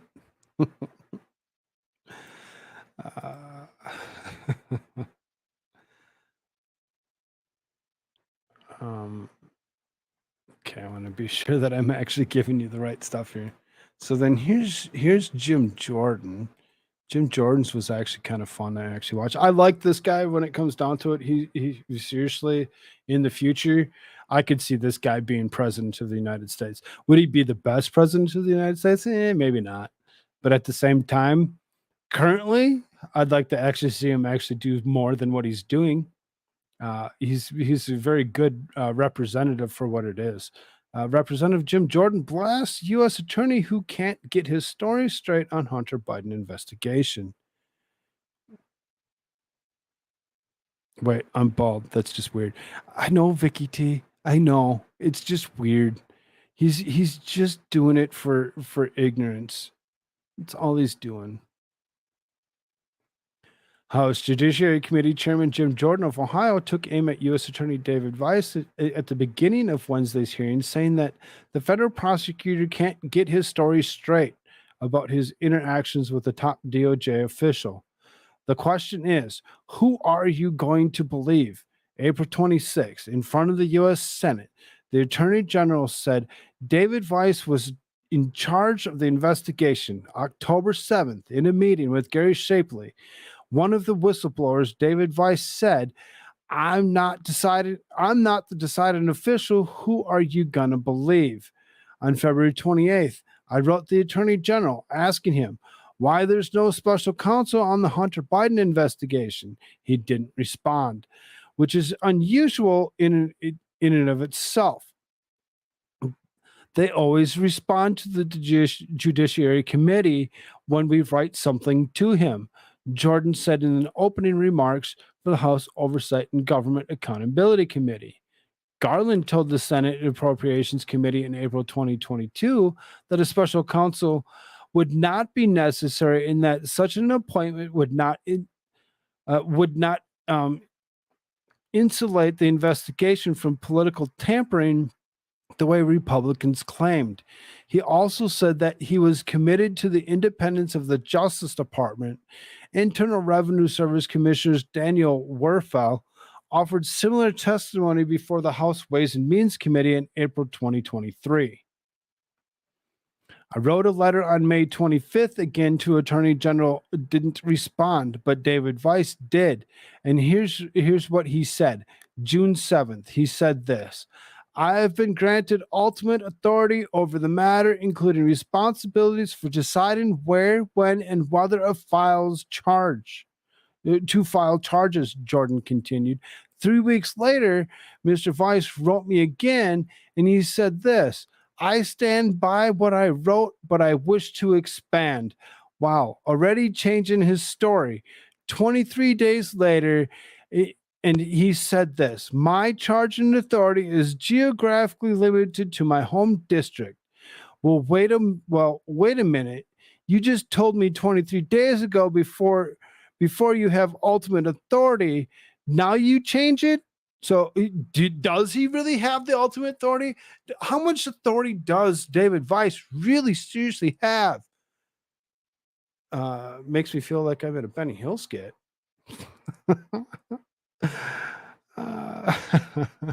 Well, wait a minute. You just told me 23 days. Now you change it? Yep. Of course you did. Then again, on July 10th, Mr. Weiss wrote Senator Graham, and he said this, paragraph 2, to clarify, I have not requested special counsel designation. Rather, I had discussions with departmental officials. Mr. Weiss can't get his story straight. 3 different stories in 5-week time frame. How does this guy get his job? If he couldn't even keep a story straight, how is he investigating anything? And is he keeping his notes in separate spots so that way all of a sudden he's like, oh wait, that's right, I wrote this note. Oh, that one's different than the other one. I should rewrite them and tell him. Whistleblowers Gary Shapley and Joel Ziegler, both IRS agents, testified in their opening remarks that a group of DOJ attorneys agreed that Hunter Biden should be charged with tax felonies. However, Vice later told a group of law enforcement officials that U.S. attorneys in their district would not prosecute the crimes leading the two whistleblowers to come forward. Would not. Would not.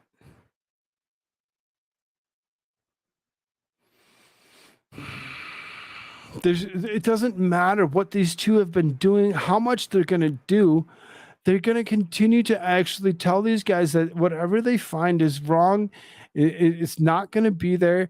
And they, what? Have a great night. Up early tomorrow for a long run. The turban keeps the boys dry. Okay. Okay. You say so. You say so.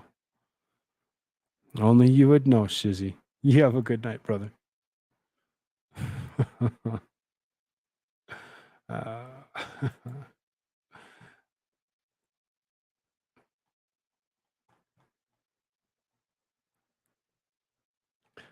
Again, I'm just going to kind of skim this real quick, make sure this is actually something different than what I've already done.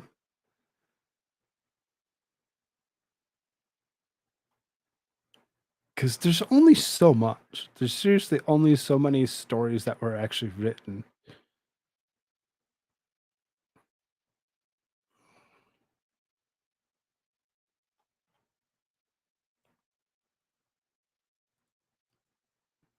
All right, this one's different.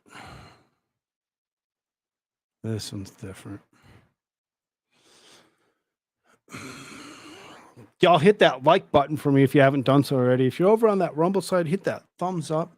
Share this stuff out to somewhere that you haven't already shared it to. Let people know that we're here and that we're here a little early. Oh, it's now we're about 10 minutes after regular time. So we've still got a few hours to go. We still got a few hours to go. Democrat Quasi Fumi claims the role of the FBI and IRS are to keep democracy in check. Really? That's what they're there for? Thanks for informing, Mr. Fumi. Wednesday, Maryland Representative Quasi Fumi used his time at the hearing of the House Committee of Oversight and Accountability featuring IRS whistleblower testifying about the efforts of the Justice Department's stymie with criminal investigation in Biden crime family to provide a revealing insight into how the Democrats view our Republican system of government. See IRS whistleblower Joseph Ziegler details DOJ protection in Biden's and CBS News interview. In a seamless segue from the subject of the hearing to complaining about Donald Trump, who, unlike Hunter, James, and Joe Biden, is in legal jeopardy for his real and imagined shenanigans, Fumi, who resigned his position as president of the NAACP due to sexual harassment, let loose with this broadside.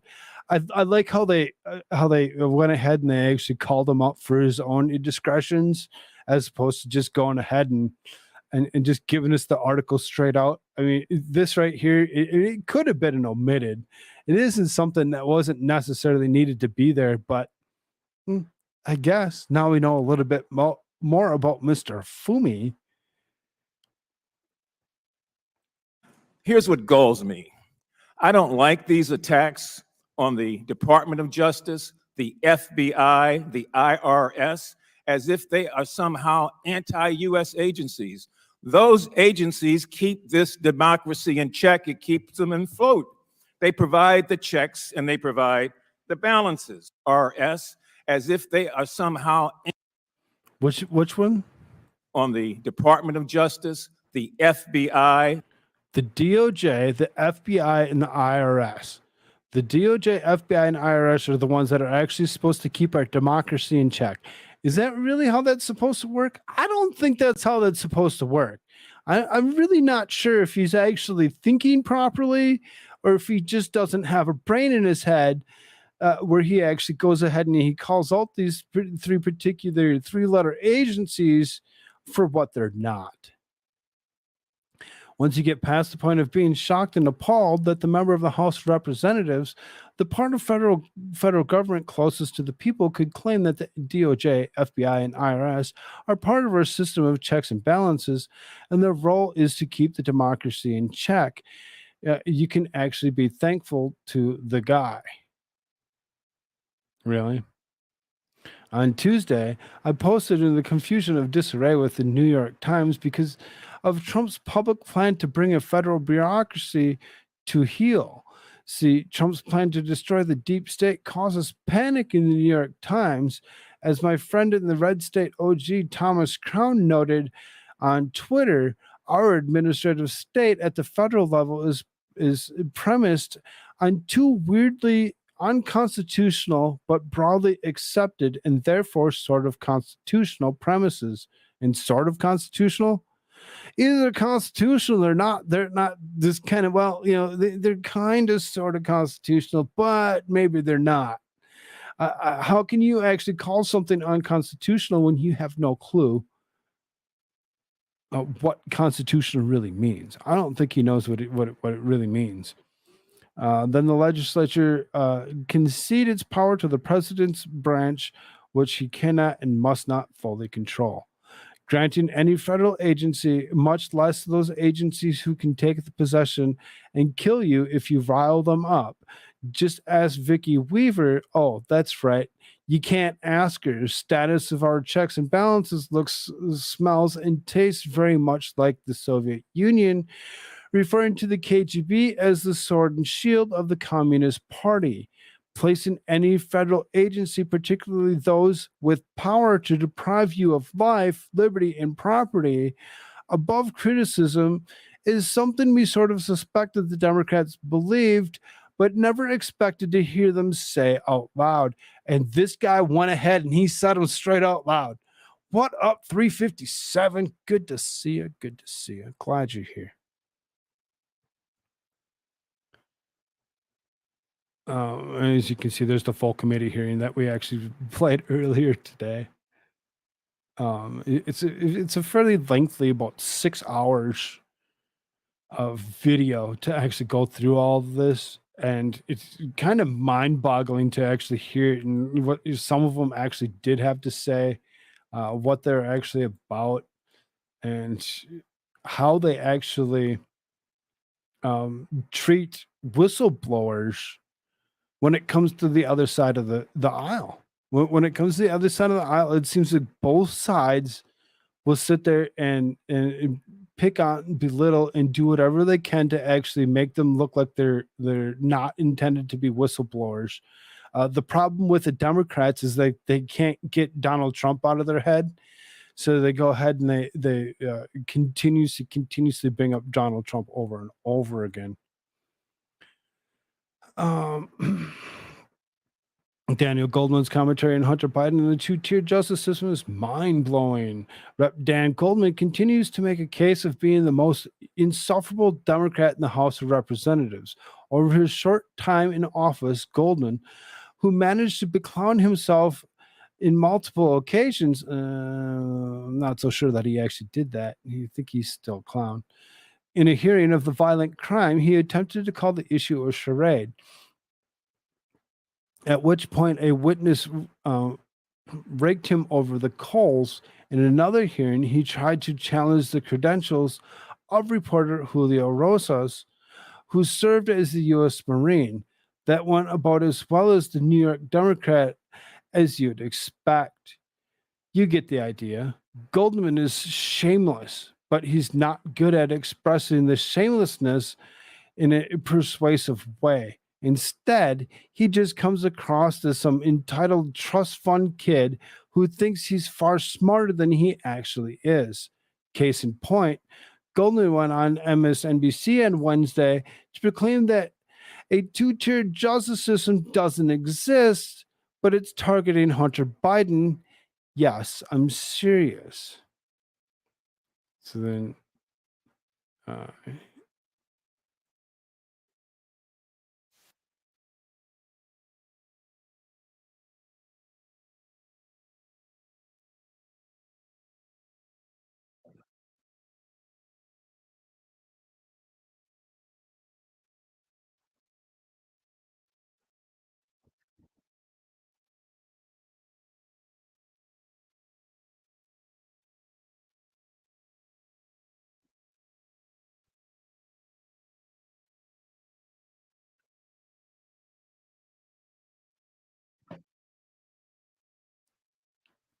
So it's a two-tiered system of justice if it's one way, but not if it's the other.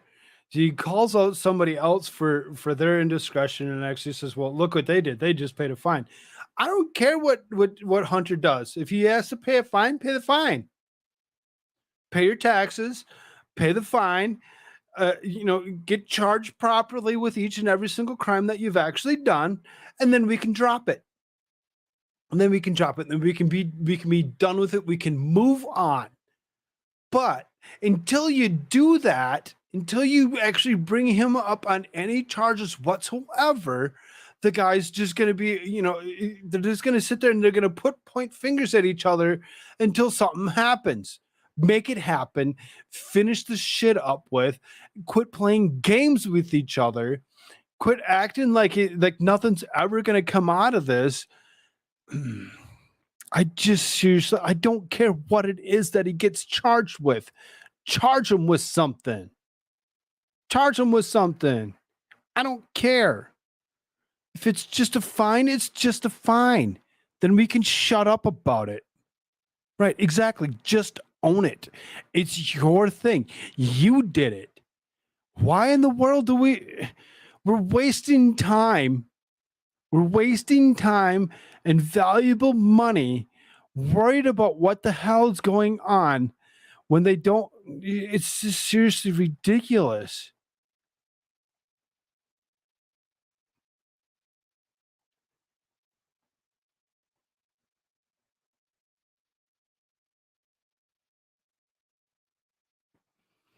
Okay, we don't want that one.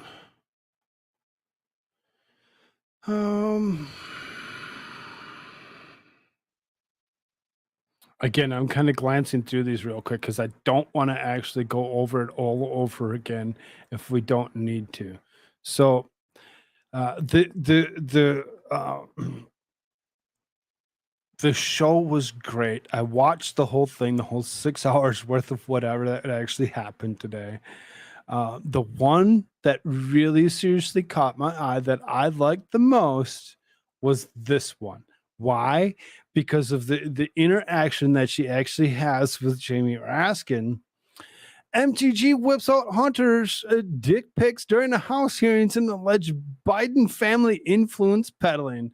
This is the last one on this particular topic. We're going to actually move on from the IRS whistleblower once we go through this particular subject or person's wording here. So it's pretty good. During Wednesday's House Oversight Committee meeting regarding the Biden family's alleged corrupt overseas business dealings, Rep. Marjorie Taylor Greene showed a room photo Hunter Biden took of his genitalia as she spoke with his foreign financial dealings with IRS whistleblowers. Greene started off by telling viewers that parental discretion is advised, and later pulled out a postboard plastered with censored images of a naked Hunter Biden that came from the infamous laptop. Oops. The committee and everyone watching at home that parental discretion is advised. I would also like to remind everyone that on our oversight committee, we provide oversight into all parts of the federal government, including their Department of Justice and their willingness to prosecute and their unwillingness to prosecute, and whether it's politically motivated. I would also like to say that when evidence and proof of a... You're not going to see anything. It's still covered up, redacted to a point where you can't actually see anything. You can see the act, but you can't see anything in particular, which is the reason that I'm not scared to actually play the video. Crime is presented, no prosecution should be denied, no matter who the person is. To the whistleblowers today, I thank both of you for your courage to come to the committee today and your commitment to truth. I have great respect for it, so thank you. I would like to talk with you both about Hunter Biden and his tax write-offs with his law firm, Owasco. I would like to ask Mr. Ziegler, when did you start your investigation? In your testimony, it was November 2018. Is that correct? Yes or no? Yes, that's correct. Thank you. During your testimony with the House Ways and Means Committee, you stated that through bank records, you identified Hunter Biden was paying prostitutes related to a potential prostitution ring. Is that correct? Yes or no? Yes, that's correct. I've also reviewed those same bank reports, commonly referred to as SARS, suspicious activity reports, and I'm very troubled by them. We read thousands of them in the Treasury. This particular excerpt from a SARS report talks about human trafficking and in regards to Hunter Biden and Owasco and payments he was making. What's even more troubling to me is that the Department of Justice has brought no charges against Hunter Biden that will vindicate the rights of these women who are clearly victims under the law. I would like to talk about in your prior testimony, you stated that the prosecutorial team was investigating violations of the Mann Act. Is that correct, Mr. Ziegler? That is correct.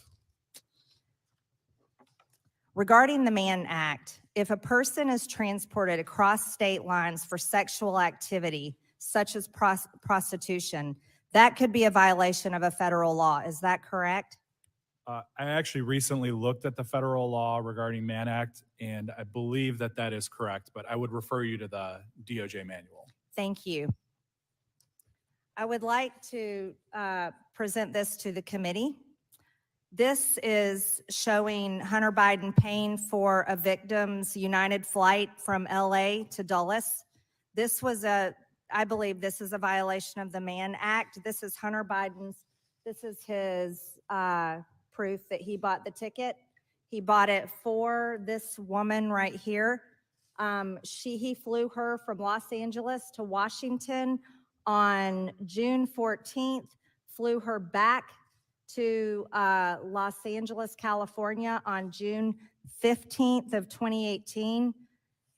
And I would like to point out that if he was purchasing her a plane ticket for sex and traveling across state lines, do you believe that to be a violation of the Mann Act, Mr. Ziegler?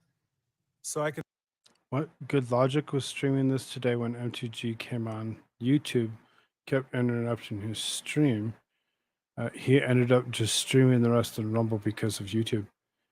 Well, it seems, I mean, about halfway through this already, and it hasn't flagged it yet. So as far as that goes, you know, when it comes down to it, you know, there's seriously not anything that you can really see.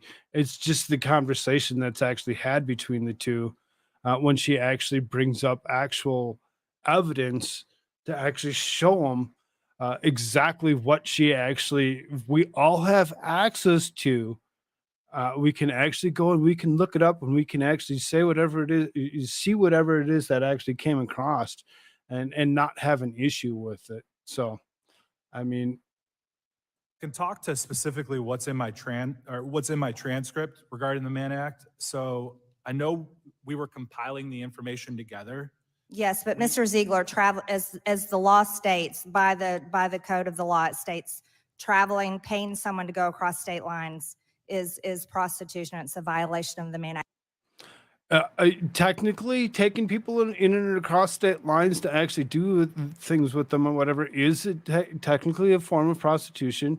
And yes, technically, when it comes down to it, it is the violation that she's actually looking at. It's the violation that she's actually questioning about. And, you know, for her to actually, you know, bring these up, she pretty much had the most legitimate questions out of the day, in my opinion, when it came down to it, because she's the one that actually says, so is this a violation? Is this a violation? Is this a violation? And how about this? Is this a violation? I like the interaction with Raskin at the end is pretty much where I'm getting at. Let me just move on just one more second here. So when Hunter Biden paid for this woman, Where was Good Logic watching this from? Was he not watching off a C-SPAN? Because if he was actually watching off of anything else, I can see where he would actually have the issue. But if he was watching off of C-SPAN, he shouldn't have had the issue. To do this with him, I don't know if he knows travel that. across state lines from California to Washington, D.C. on June 15th. This is a violation of the Mann Act. This was What? He was, logic was absent. He was? He was just playing the stream? That's why. If that's the reason what was actually that he wasn't actually there watching it and actually, talking about it at the same time is the reason why he would have actually been brought up, that they would have actually done such a thing. You have to actually, stop it every once in a while and actually comment of some way, shape, or form. So you can see the redaction in what I'm talking about. Prostitution. Let me continue. Did Hunter Biden also use his company, Owasco PC, to pay prostitutes? Can you hold on one second? She's like, my time? Can you hold on one second? Are you kidding me? She only gets 5 minutes, just like everybody else. So then she's like, my time? You could see her look back at the committee member or whatever. Chairman? Yeah, we'll give you this additional time back. Thank you. That was.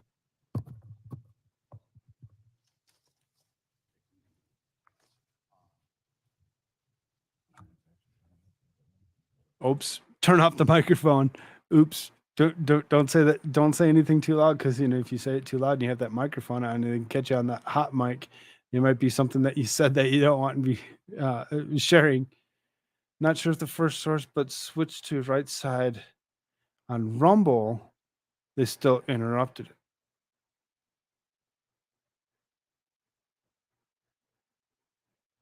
He was stopping and adding this bit. Yo, what up, Jimmy? Good to see you.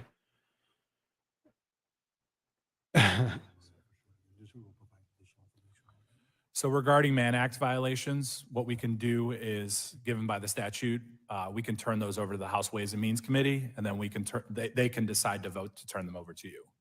So, that statement in itself was actually used several times when it came down to it. They actually used that to actually try and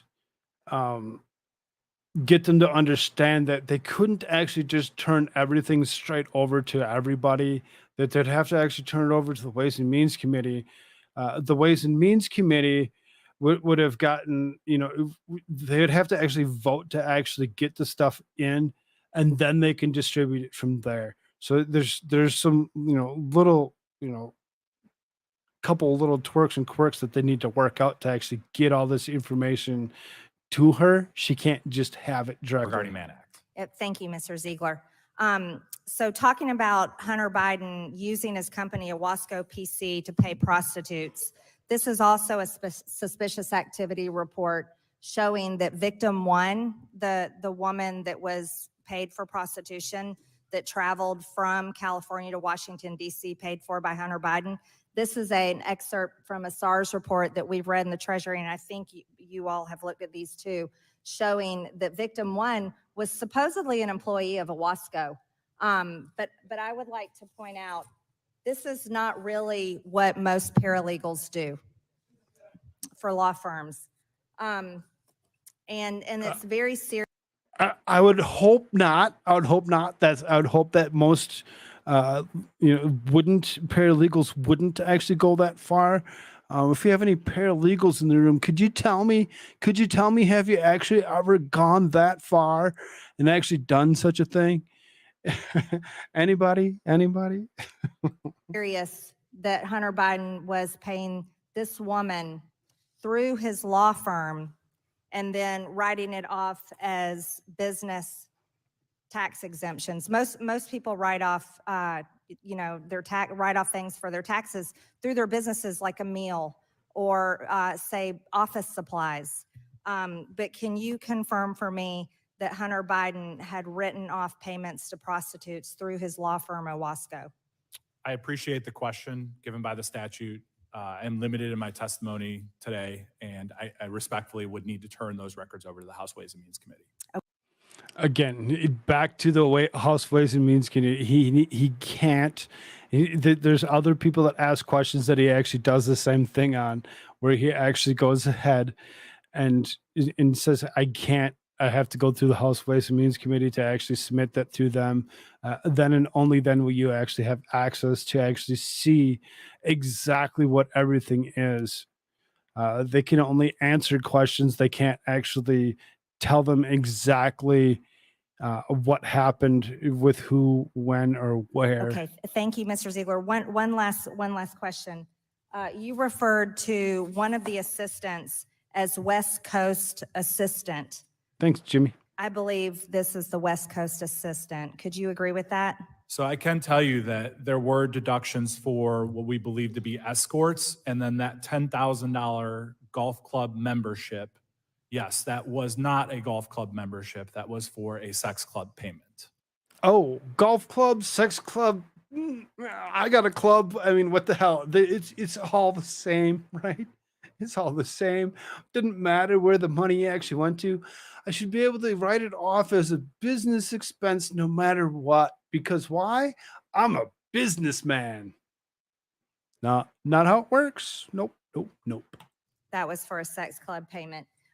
Payments such as this from Hunter Biden to prostitutes. Also, Mr. Shapley. Come on. Mr. Chairman, we're 1 minute and 53 seconds over. As long as Ms. Ocasio-Cortez can get equal time, she can keep going. As long as Miss Ocasio-Cortez can have the same amount of time, I'll let it go. So then he goes ahead and he gives Ocasio-Cortez the 2.5 minutes. Well, let Ms. Green wrap up 5 seconds, and then I'll give Mr. Mafume additional time. Thank you, Mr. Chairman. Mr. Shapley, you started an investigation into Hunter Biden, codenamed Sportsman, which opened in November of 2018. It was an offshoot of an investigation the IRS was conducting into a foreign-based amateur online pornography platform. This is evidence of Hunter Biden making sex. Excuse me, this is my time. Making pornography. Should we be displaying this, Mr. Chairman, in the committee? Get a lady's time. Should we display this? So, it looks like we're going to actually end here in 3 seconds. So we're not going to actually hear the whole fight between the two, and him actually saying that this material Time's expired and went 2.5 minutes. The material that's actually there actually had been released to the public through the laptop back, year ago, however long ago it's been, 2 years ago, when they actually start bringing up, maybe, I don't even know how long ago it's been now. It seems like it should have been done and over with a long time ago, but we're still dealing with it. We're still dealing with it as we actually go through this or whatever.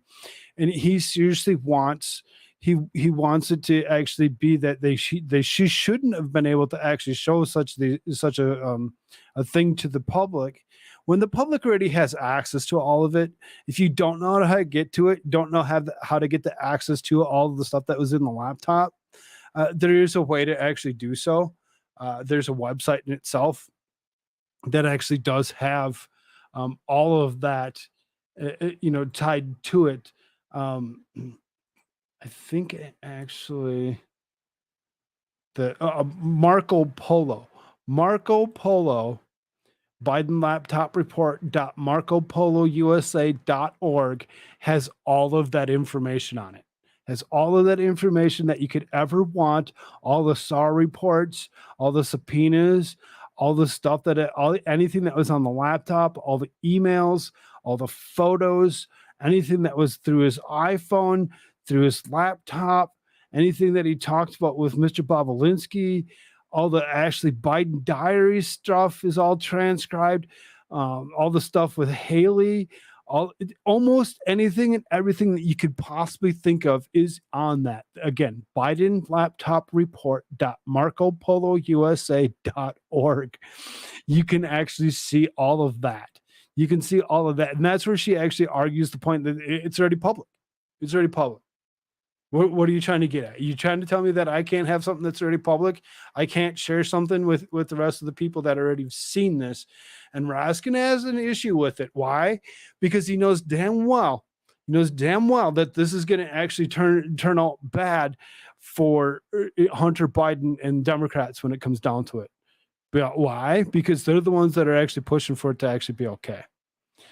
Green noted that the woman in the photographs has flown from California to Washington, D.C., saying that it was a violation of the Mann Act, which prohibits the transportation of any woman or girl for the purpose of prostitution or debauchery or for any immoral purpose. Green said that the woman depicted and listed in the employee of the Hunter Biden's company, Owasco PC, stated, "I would like to point out that this is not really what most paralegals do for law firms." I seriously agree with her 1,000 times over. That's not what most paralegals do. If she was a paralegal and she was actually doing such a thing, maybe the office that she works for maybe have to actually be looked at and checked out to see who actually went ahead and potentially pimped her out to actually go ahead and do this job that she actually did. Later, during the question of the IRS whistleblowers, Green pulled out another poster board, this time showing Hunter Biden's engaged in acts with women with the words Hunter recorded multiple sex tapes with a prostitute he had paid for out of the law firm's bank account. As Green was forced to wrap up, one person is heard off camera asking, "Should we be displaying this, Mr. Chairman?" One person is heard off camera. It's Jamie Raskin. It's Jamie Raskin. It's not just one person. It is a person, and we know exactly who it was. We know exactly who it was. It was the guy that had the turban on his head. Oh, I mean the scarf that actually was hiding his half bald head. For what it's worth. So again. So what was that? How long has that been? That's been 2 hours. 2 hours of going over whistleblower information, stuff to go along with this particular case. If you haven't done so already, please hit the like buttons. Share this stuff out to other places. Let people know where you're at. Awesome. 22 people watching over on Rumble. Thank you all so much for being there. If you haven't done so already, please hit that thumbs up button and rumble us out. Let people know where we're at and what we're doing. We're actually going to move on to other news. So I didn't know what I was actually going to do today. I really didn't know how much I wanted to do. And this is what I had originally set up for the show that should have started about 40 minutes ago.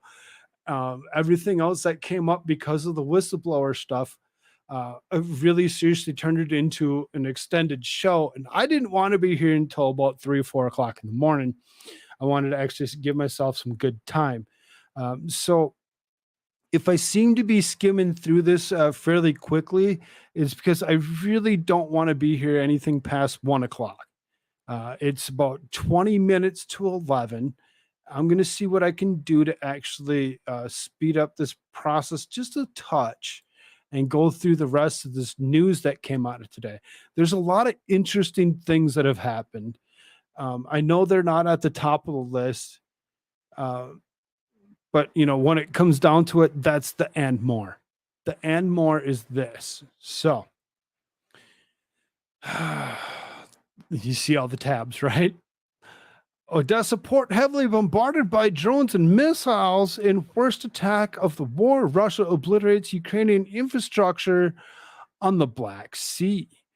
The failure of grain deal undermining the bridge will result in a huge financial losses for Ukraine, and the strikes of the Black Sea ports are tied into it. It was the most powerful attack on the city since the beginning of the Russian special military operation in Ukraine.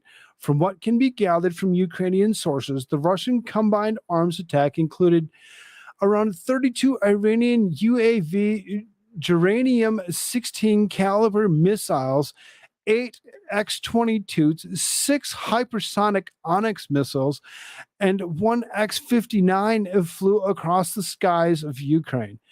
That's an awful lot of munition flying across the sky.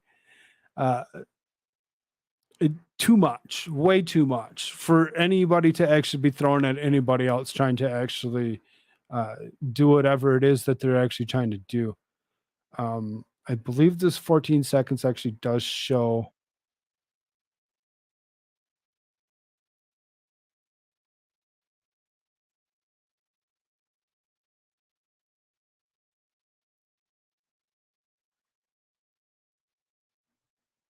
So apparently they had some choice words. They were swearing, they were very upset and very disturbed to actually see that they were actually launching in the middle of night multiple different rockets, missiles into their direction, causing this particular uproar. The targets were in infrastructure in the ports of Odessa in the region, industrial zones adjacent to it, military airfields, and oil depot and the railway station. The mayor of Odessa,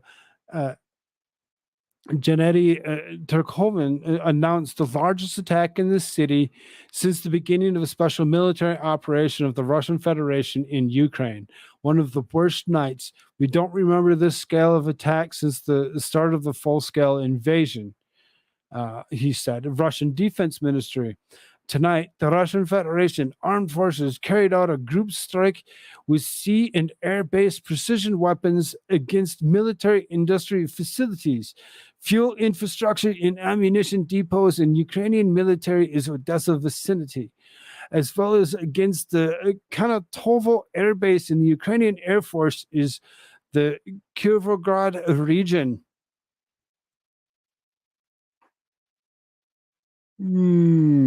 Just a little bit of an explosion. Oh, there's another one. Oh, there's another one. There's another one. Just yeah. I'm pretty sure he just said "holy shit." I'm pretty sure that's the words that came out of us. Holy shit! What the hell just happened here?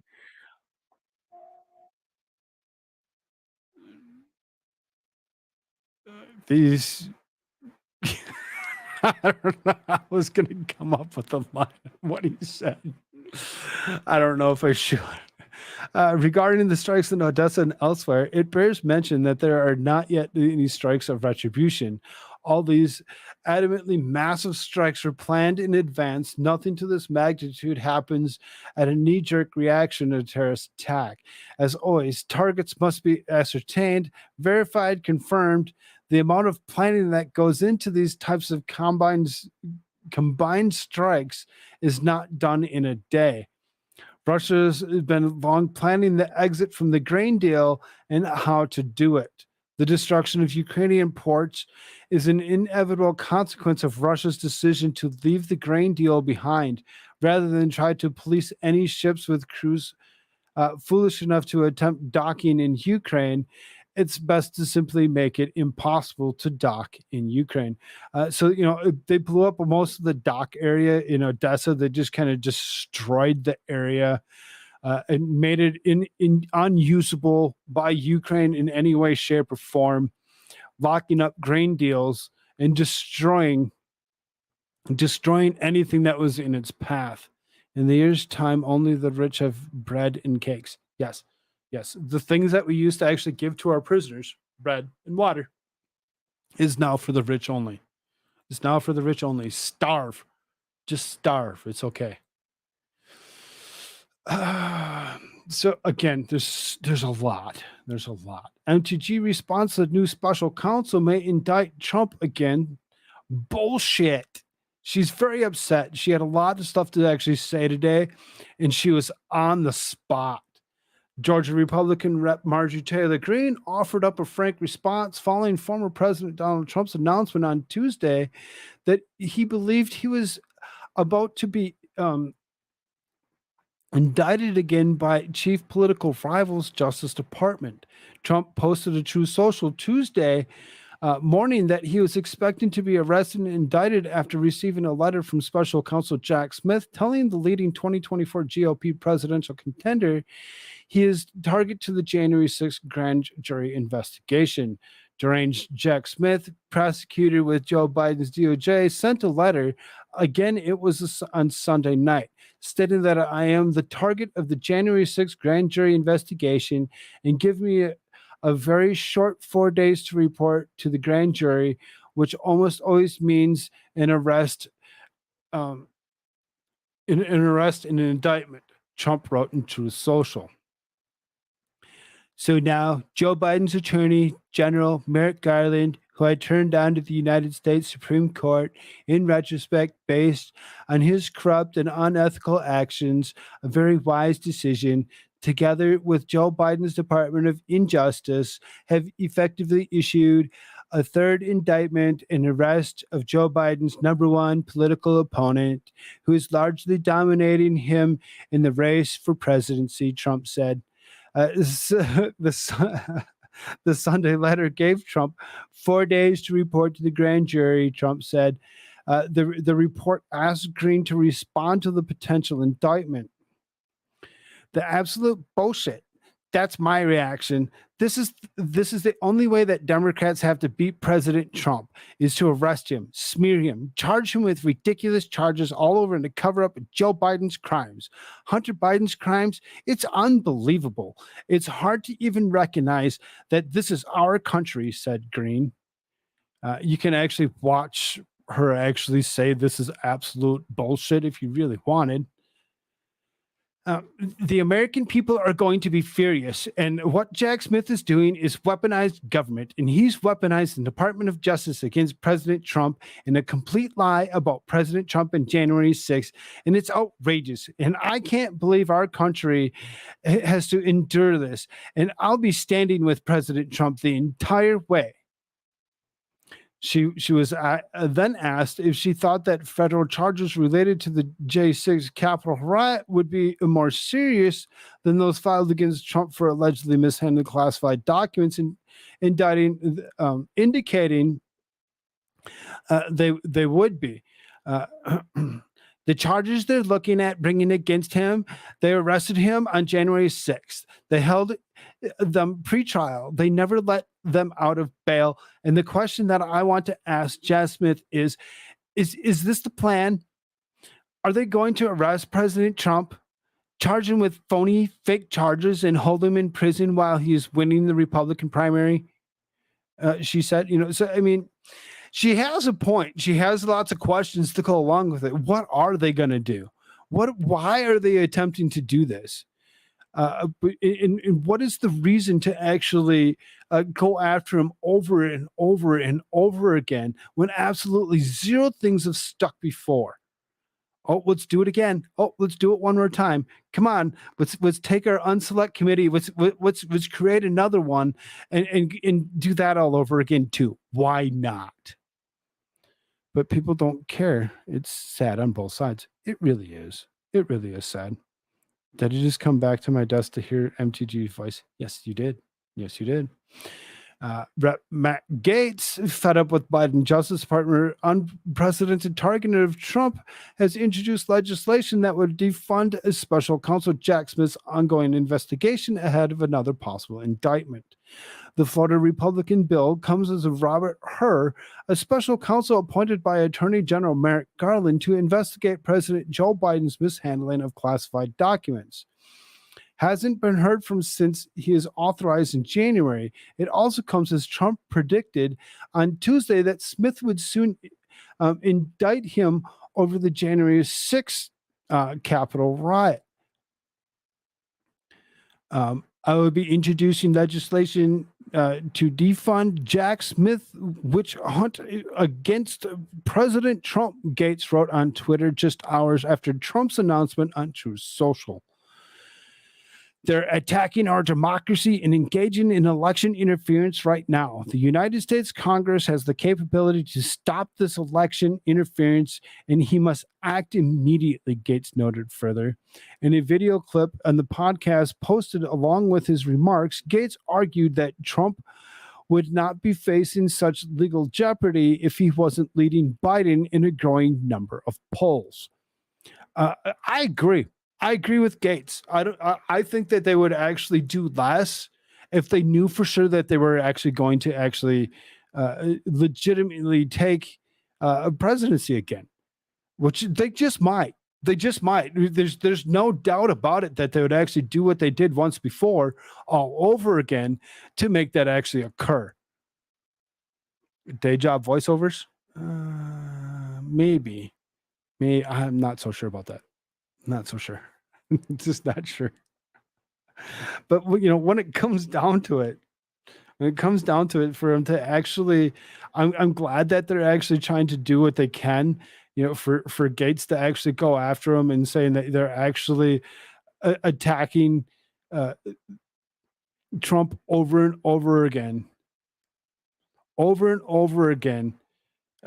to actually stop this from actually occurring yet one more time. Is something that Gates hopefully can actually withstand. Hopefully he can actually put himself up there to actually make it actually work. So, and again, I hope that, the best comes out of all this. I'm sick of both sides actually, attacking each other over and over again for something that's legitimately not there. If it's legitimately there, like the laptop from hell, we've seen it. I told you, Marco Polo. I told you, you are able to actually go ahead and actually find, here, let's do this. You can actually look at all of it over and over again. I'm going to actually go ahead. I'm going to actually throw Biden laptop report.marcopolousa.org right here in chat. Go ahead, go click on that. Go take yourself through that rabbit hole of that information and find out exactly what is out there about what is actually going on.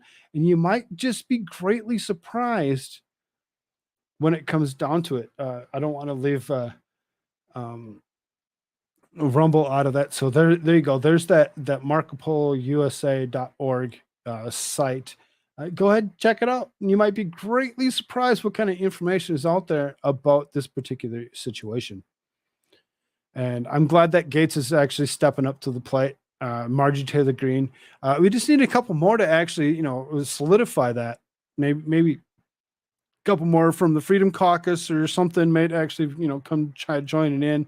I know Marjorie Taylor Greene is technically on the outside of that, but, at the same time, she seems to be the one that's actually holding up the as much as she possibly can to take care of it. By doing this, will that not lead to double jeopardy or entrapment?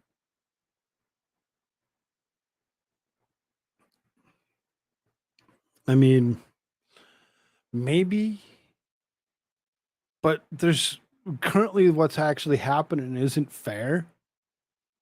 It isn't fair in either way, shape, or form. So for them to actually go this far to actually try, potentially fixing the issue could just, be something that's for the best.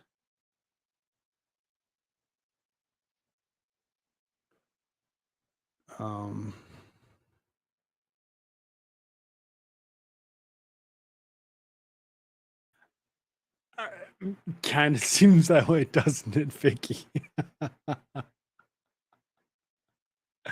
Kind of seems that way. Do we all get to pick who we want to be? Do we all get to be somebody from Congress, somebody that's been politicized, somebody that's who can I choose? Mm-hmm.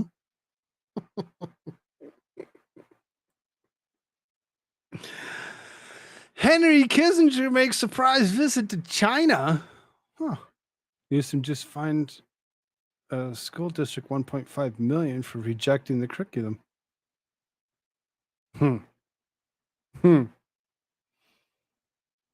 I can only look through news for so long before I say, okay, I have enough for today.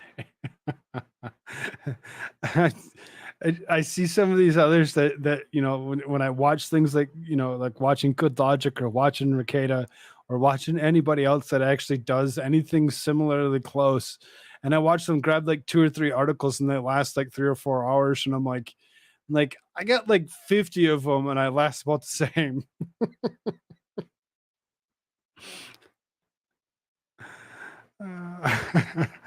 I thought he was dead, says Vicky T. Huh? No, he's right there. I realize a somewhat embarrassing confession to make. I did not realize Henry Kissinger was still with us. They didn't think that he was still with us either. Indeed, he is. Only it turns out he's presently in China. In a surprise move, the 100-year-old former Secretary of State traveled to Beijing to meet with Li Shangfu. 100 years old, holy man! If I can only hope to actually live that long, really, I couldn't imagine. Couldn't imagine. According to the U.S. State Department, Kissinger visit is not on behalf of the U.S. government, but rather as a private citizen. Still, the timing of the visit on the heels of recent visits by current Secretary of State Anthony Blinken and Treasury Secretary Janet Yellen is concurrent with former Secretary of State and current climate envoy John Kerry does raise some questions. Just a couple. Just a couple. When you got Blinken, Yellen, John Kerry, and now Kissinger all showing up in China? Maybe. So what was the purpose of Kissinger's visit? During the surprise visit, Kissinger said he was a friend of China, encouraged both countries to cooperate more closely, according to the statement. The United States and China should eliminate misunderstandings, coexist peacefully, and avoid confrontation. History and practice have continually proved that neither the United States nor China can afford to treat the other as an adversary, Kissinger said, according to Reuters translation. Without naming names, Lee said that some people in the U.S. Had previously failed to meet China halfway because Sino-U.S. relations to fall to their lowest point. Blinken's visit in June resulted in an agreement for the U.S. and China to resume high-level talks but wasn't as productive as the U.S. had hoped. Blinken was sanguine regarding the discussions, characterizing the conversations with Chinese officials as candid and constructive. However, the talks failed to secure an agreement by the Chinese to resume military-to-military communications, which was billed as top U.S. priority. Blinken said later that the U.S. set limited objectives for the trip and achieved them. Blinken added that he had raised the issue of military-to-military communications repeatedly. Yellen's visit in July was even less auspicious, including an embarrassing display of weakness. But then on Saturday, Yellen committed to a grievous diplomatic error. She bowed repeatedly, at least 3 times, to Chinese Vice Premier He Lifeng when she met him. That's a grave show of American weakness to the Chinese, particularly the repeated and deep nature of the bowing. If the Chinese didn't already think they could step all over us, that's the type of signal to them that they can. When Biden officials act the desperate to bend over them, Li Feng even backed up a little to give her more room to kowtow to him like she was a servant. Though it isn't entirely clear on whom Lee was referring to as he accused some people in the U.S. of failing to meet China halfway, tensions between the two nations have unquestionably been running high. So is Kissinger's unofficial visit just that, or does it signal mounting concerns that the tensions may soon boil over? So, Kissinger actually is this 100-year-old, going ahead and showing up in China unofficially just to actually speak with them, just to actually kind of, hey, let's all get along with each other. Let's not fight about this. Let's keep it civil between the two countries. Let's work things through. Let's make it all just simply work. Kissinger, of course, played an integral role in normalizing relations between China and the U.S. over a half a century ago. Kissinger's visit comes almost exactly 52 years after his secret visit to Beijing in July 1971, a move which paved the way for the U.S. President Richard Nixon to normalize relations between U.S. and Mao Zedong's China. More than half a century on, the 100-year-old remains broadly revered in China, In a May article in China Global Times newspaper, Kissinger's contributions to U.S.-China relations were cited as one of his career highlights. So because he has such a close relationship with China, maybe he thought just maybe, well, if I go over there as a citizen of the United States and I just let him know, hey, I think we should all just get along with each other. I don't think that we should fight each other. I don't think anything should actually happen. It may have actually just fallen on deaf ears when it comes down to it, because I really think China's really going to go after the island of Taiwan. And it's going to be theirs eventually if we continue to allow things to happen. And I really don't think that we should actually interject. I think we should just allow it to occur. In my opinion, I really don't. It might be one of those opinions that most are like, really, but I mean, what else are we gonna do? What else are we gonna do? I got 20 years left if I live right. I mean, the way I'm looking at it, and maybe not yourself, but some of us that are just a few years younger, looking at somewhere maybe like 120-ish potentially. That's 40-year-olds. 40-year-olds maybe actually looking at some ripe old ages by the time we actually get up there. Happy early birthday. Wait a minute. Is it your birthday, Suzanne? Or is it in a little bit yet? You let me know. You let me know. I'm going to finish this article real quick. I could be wrong, but something tells me there's more to this than meets the eye. Of course, there's more to this than meets the eye. I really don't think that Kissinger would just make his way to China just to make a friendly comment of maybe we should all just get along and not actually mean it. He obviously went there for a reason, and hopefully this 100-year-old man actually will understand what actually is Saturday. Saturday's your birthday. Okay. You remind me of that Friday night. You remind me. We sing happy birthday around here.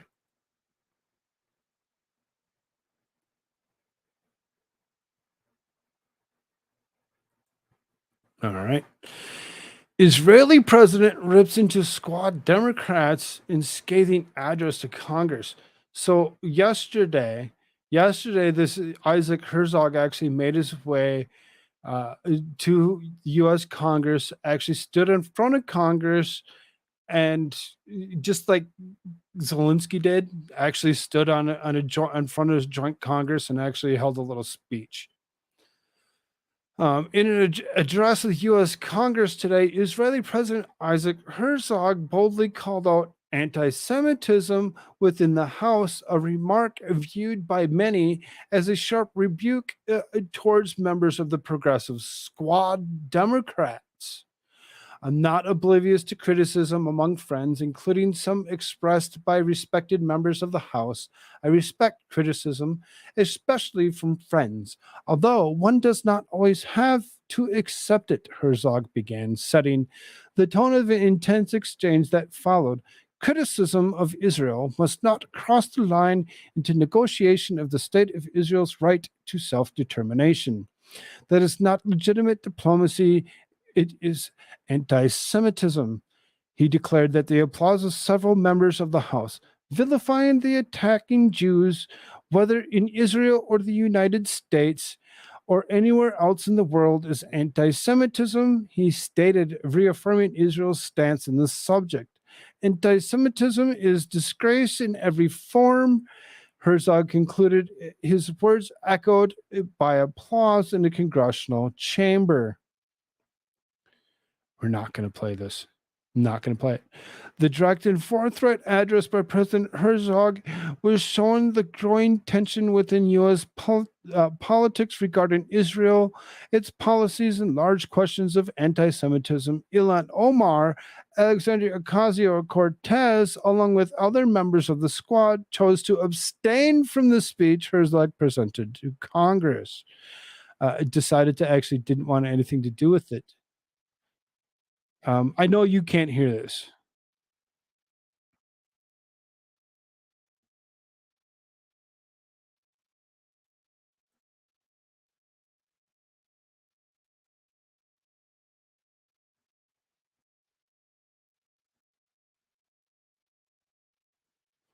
Exactly what he said. The whole everything that I read off is exactly what was in that video.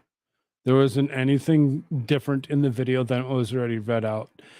So for him to actually come into Congress and actually call out members of Congress for their anti-Semitism, calling out those of Ilhan Omar and is Alexandria Ocasio-Cortez, probably as well as Jayapal,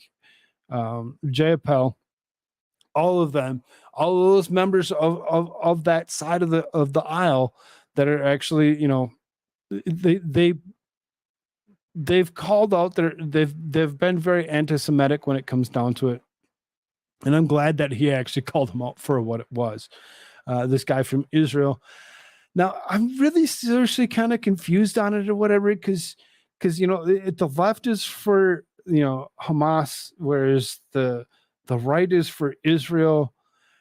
And I don't know why we need to pick a side on that, why we have anything to do with it at all. I know that the United States actually paid for the Iron Curtain, which is just a series of battery missiles that would actually go up when there's a missile coming at, that would actually take it out of the air before it would actually hit land.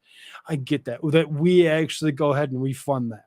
Are we actually supposed to be for that, or are we supposed to be against it? Is it really supposed to be a partisan thing when it comes down to it? Do we really need to actually pick a side? Not trying to be anti-Semitic myself, but I don't get it. I don't quite understand the whole is Israel-Palestine thing. It really seriously seems like there's some gray lines that have been crossed that we really seriously should maybe not be part of at all, period. Maybe just scrap that. Maybe.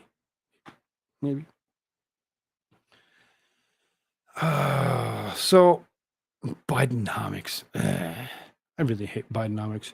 I really don't like it. I don't really care for it when it comes down to it. I think that the term is something that he's actually just using to actually run for this next term of government.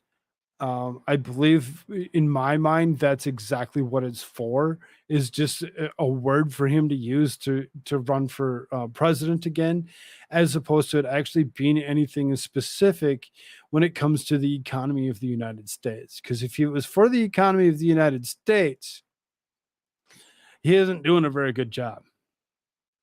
In June, President Joe Biden began in investing in America tour to explain across the country how Bidenomics is working to improve the economy. But only 3 in 10 Americans think that the economy is improving, according to new Monmouth University poll. Monmouth University. So I mean, really seriously, 3 out of 10. 3 out of 10. Not even a specific third. Just 3 out of 10 people actually believe that the economy is in a better state than it was. I don't think it is. I think it's trash. I think it's worse than it ever had been. Inflation is skyrocketed. The price of goods, the price of almost anything is so expensive. It's ridiculous. Exactly 100% Koolfrogg. Let Israel take care of their own business. They have been fighting for and protecting Israel since the dawn of time. Yep, I agree. 100 times over that we just need to stay out of it. In recent weeks, Mr. Biden has campaigned on the slogan Bidenomics, associating his policymaking with improvements in unemployment, inflation, and economic growth, but the majority of Americans aren't seeing this growth, according to the poll.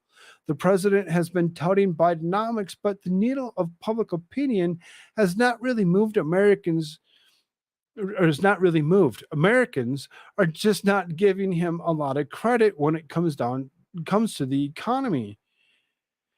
Patrick Murray, director of independent Monmouth University Polling Institute, stated. He further added that only a quarter of Americans believe the country is going in the right direction, while 68% think it is on the wrong track. 68 quarters, 25.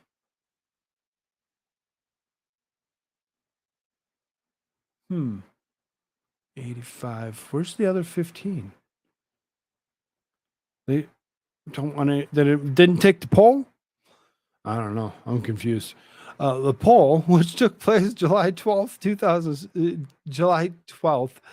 the 17th, asked people how they think the president is handling jobs, unemployment, transportation, energy, infrastructure, inflation. I want to take the poll. Next time that there's a poll, I want to be asked. Damn it. The majority of respondents disapproved. In each case, 34% approved of the president's handling of inflation, while 62% disapproved. 43% approved of the handling of transportation and energy infrastructure, while 51% disapproved. Jobs and unemployment was a narrow split, with 47% approving and 48% disapproving. So there's more of a disapproval across the board than there was an approval of the way the current president is running our economy or running our country. So, I mean, as far as that goes, how to get these turds back in politics and the people not of the party, corporate or military.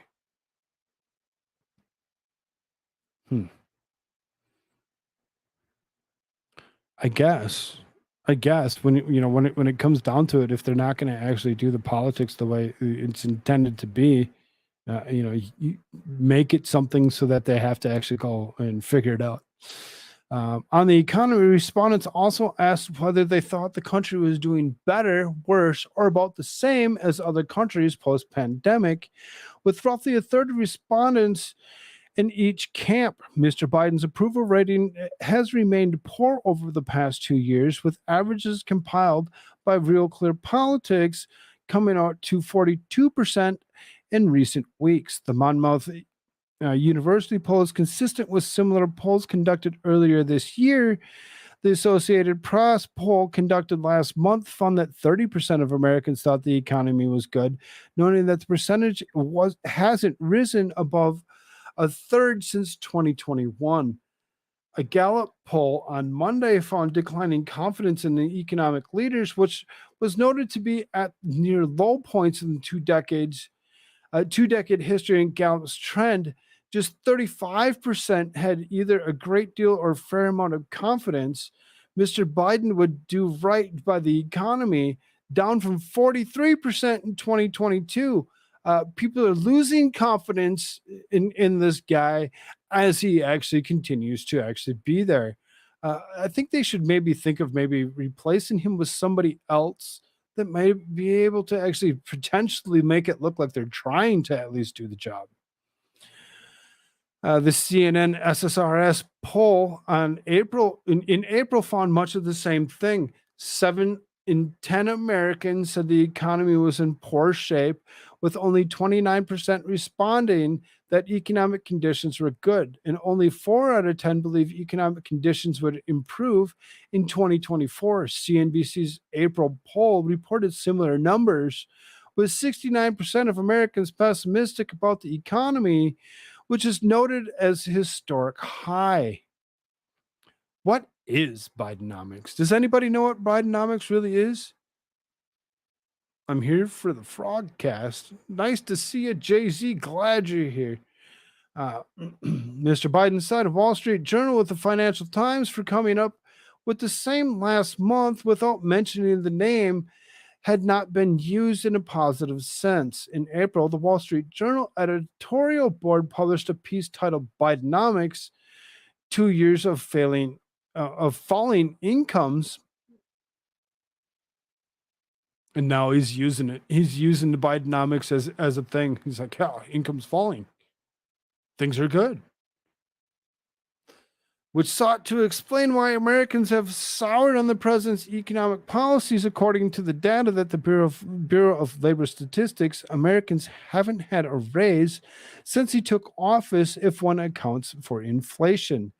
This is ugly by any measure, and it documents the price of Americans are paying for inflation unleashed by the spending of monetary excesses of President Biden.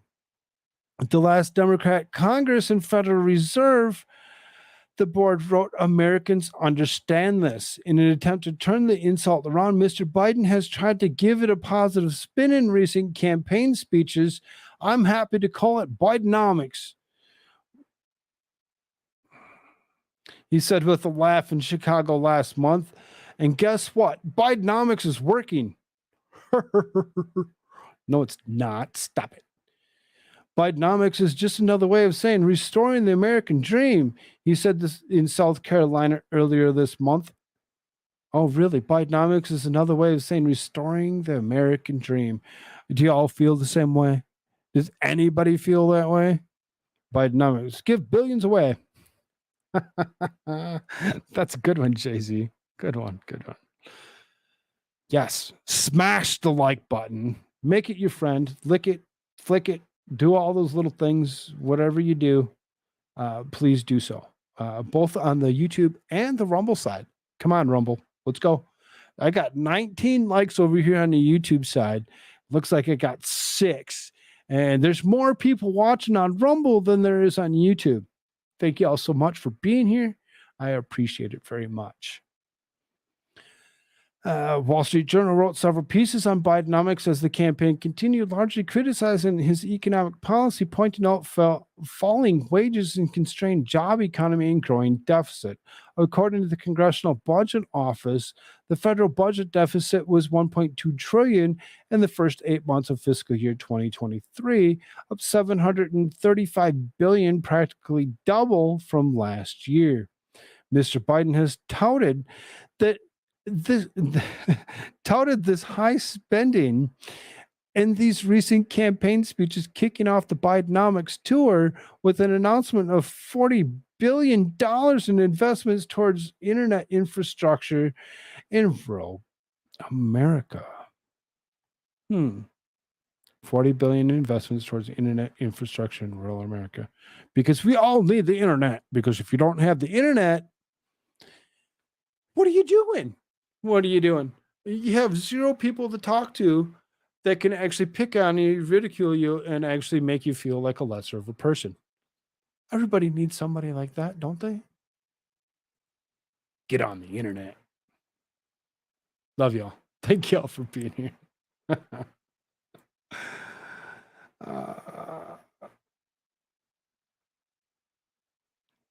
Yes. Biden campaign edits criticism from Marjorie Taylor Greene into a video promoting his presidency.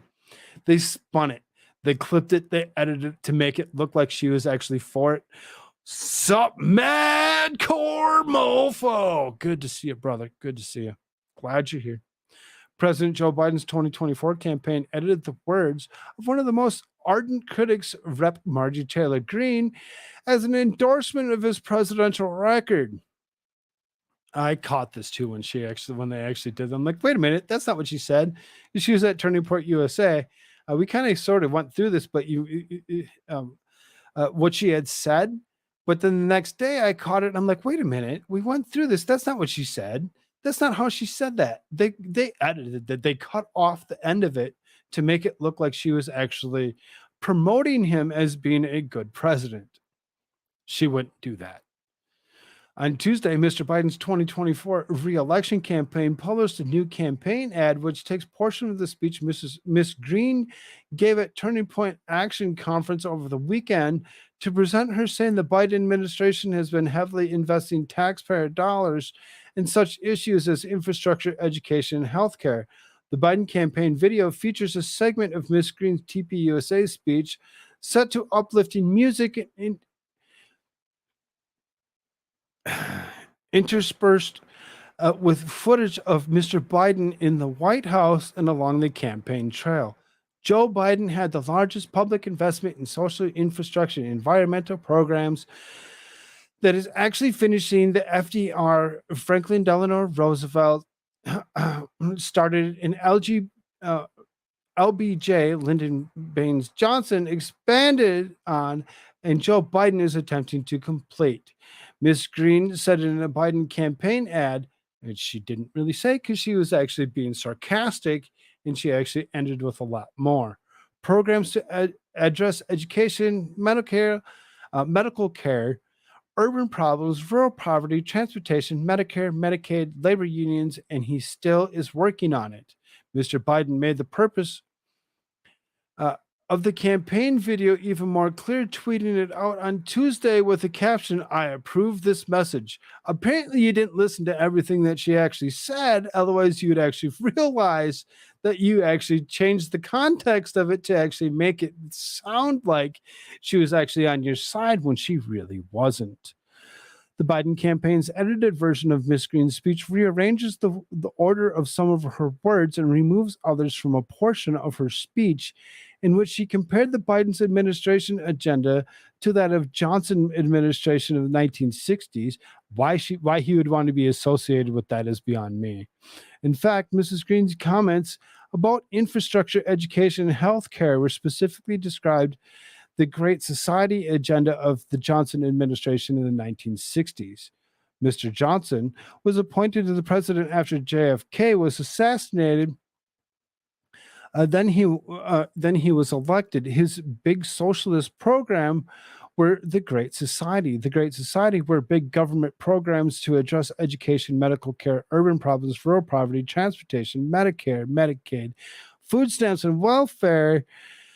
The Office of Economic Opportunity and big labor and labor unions, Ms. Green said in her speech at the Turning Point Action Conference. Now LBJ and the Great Society, but Joe Biden had Build Back Better, and he's still working on the largest public investment in social infrastructure and environmental programs.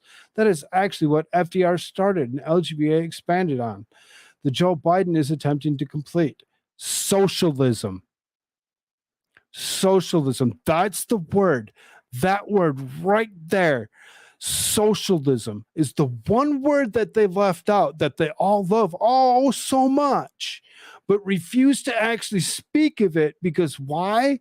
Because the word socialism, as we all know, is the next step is communism. So, go ahead and take her words out of context and see how far you get when people actually realize that you took it out of context. Meanwhile, we're now $32 trillion in debt with record high homelessness, 40-year record inflation. We're losing the U.S. dollar is the number of one world currency. We're losing our freedoms. Our government is one big fat bloated machine. It's killing the American dream. Our jobs are sent overseas, and American manufacturing only is looming over small town America like a graveyard, an American dream. And now we find ourselves on the verge of another pointless foreign war. In response to the Biden campaign video, Ms. Green tweeted the portion of the speech which she described as growing national debt, 40-year record inflation, and declining popularity in the U.S. dollars share of the global reserve currency. This is really what Joe Biden approves, she tweeted. Exactly. That's what he approves of. He approves of all that overreach as much as she possibly can. Liberal pundits celebrated MTG's remarks. Even before the Biden campaign released its ad, several liberal pundits were celebrating Ms. Green's remarks as a gift for the Biden administration. On Sunday, MSNBC host Jonathan Lemire described how the Biden administration has struggled to convince the general public that he was done a good job handling the U.S. economy. Mr. Lemire noted in June poll by the Associated Press, an ORC Center of Public Affairs Research, which found 34% of respondents approved of Mr. Biden's job on the economy, while 64% disapproved. Mr. Lemire then played Ms. Green's remarks at the Turning Point Action Conference before stating that sound you're hearing is the White House thanking Marjorie Taylor Greene for the campaign commercial. If I were the Democratic leadership of the Biden team, I would take that clip and run it all over the country, all Sharpton added during the same MSNBC segment. Go ahead, run it all over the country. Run it all over the country so that the rest of us can actually laugh at them when they actually run it and just be like, yeah, well, she also said socialism was the thing. So if that's what you're for, you really seriously like socialism, yeah, okay, go for it. Let's do that. Liberal podcast host Brian Taylor Cohen also tweeted a clip of Miss Green's remarks on Sunday with the caption, Marjorie Taylor Greene warns Joe Biden is trying to finish what FDR started by trying to address problems related to rural poverty, education, and medical care. She warns it's similar to what LBJ passed Medicare and Medicaid. The official White House Twitter account responded to Mr. Cohen post on Twitter, caught us. President Biden is working to make life easier for hardworking families. Yeah, no, right. He's not making it easier whatsoever for anybody. He's trying to make it worse. He's trying to make it worse, and he's going to continue to make it worse. I got to watch my time. Where am I at? 11:30. I'm okay. I'm okay for now.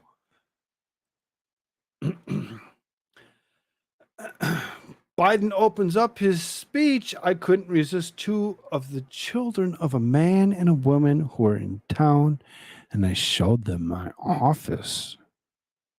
You did, huh? I'm going to stop the screen for 2 seconds. We'll bring this back up by itself so we can get some audio for the video. We're just going to go straight to the video.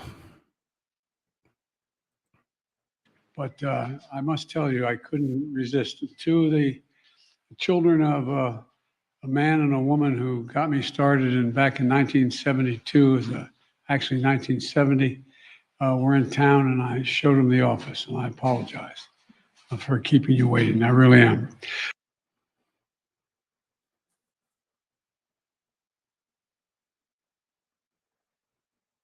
You showed me your office, huh?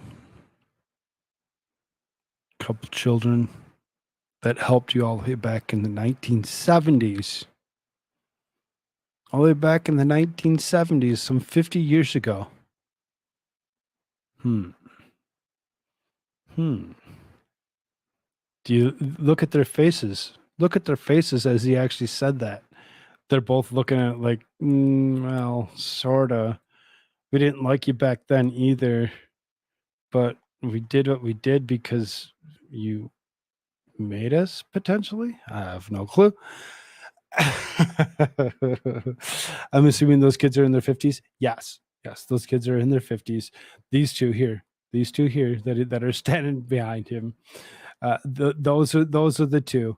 Those are the two. But the words that come out of this man's mouth, he just doesn't think when he actually says them.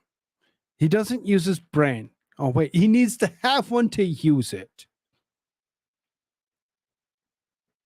I couldn't resist two of the children, a man and a woman, who got me started back in 1972, actually 1970, were in town, and I showed them the office.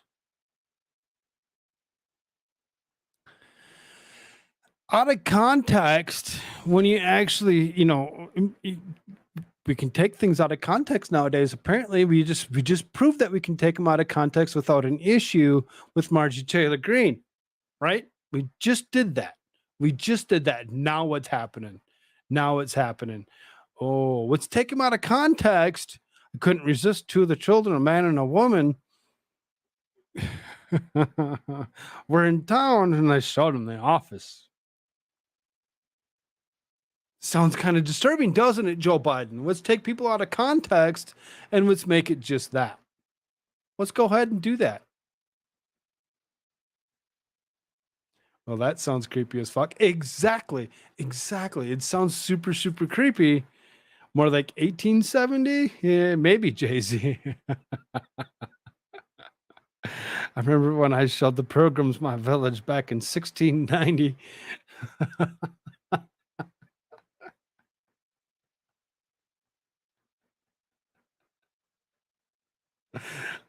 So good. Context. Context is something interesting, isn't it?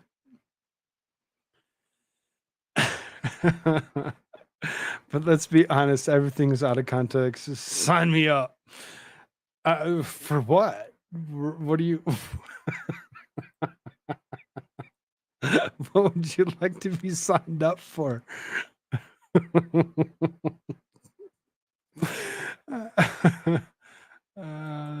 Yes, those same pilgrims, Vicky T. Those ones. Nancy Pelosi is as delusional as Joe Biden. No shit. No shit. The Ukrainian virtue signaling 83-year-old woman from California. Thank God she's finally retiring.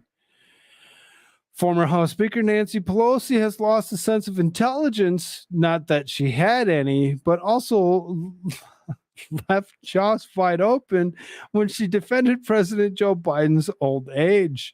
During an interview with MSNBC, Pelosi said that the 80-year-old president is just a kid to her and insists that age is irrelevant. Biden, who is 3 years younger than Pelosi, has proven time and time again that his cognitive health is on the decline. Yet, Democrats like Pelosi herself fail to address the horror that is running our country. Instead, she is encouraging Biden to embrace his age. I was in LA. I wish Shirts was here because I know that he would totally read this with a Pelosi voice.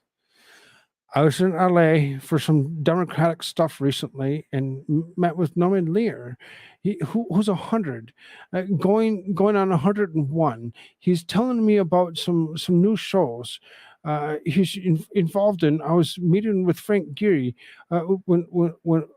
who's 90 something architect, who's showing me new buildings he's building throughout the world. Pelosi said, when they were like 80s.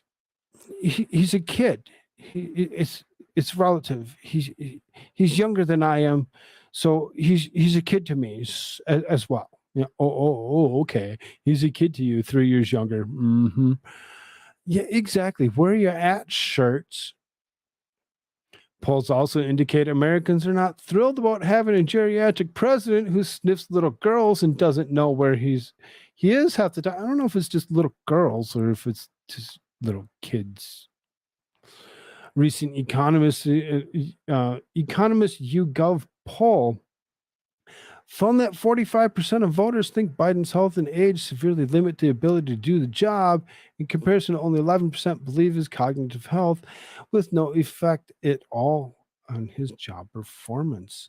If Pelosi's total disregard for Biden's incoherency is not enough to prove she is delusional, the Democrat also claimed that females in 2023 are less free than their mothers. In an op-ed, Pelosi said that America owes a debt to women prohibited from getting an abortion, stressing the need to fight for the rights for protections of transgender women and non-binary Americans. Yet, outrageously, our centuries-long march toward gender justice has abruptly halted last summer when the Republican supermajority on the Supreme Court took a wrecking ball to the women's health freedom. Pelosi wrote. The Democrat claimed that the overturning of Roe v. Wade unleashed a flood of draconian policies denying access to a full spectrum of reproductive care, even in life-threatening circumstances.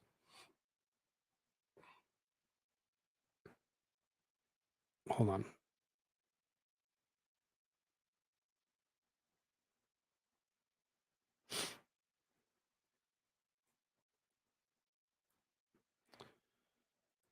All right.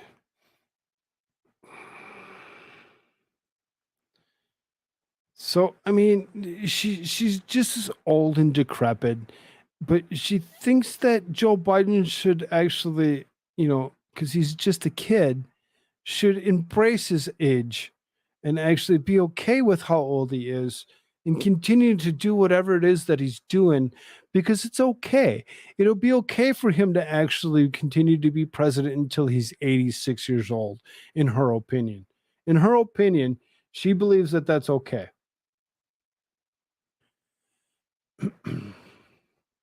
Disturbing old lady.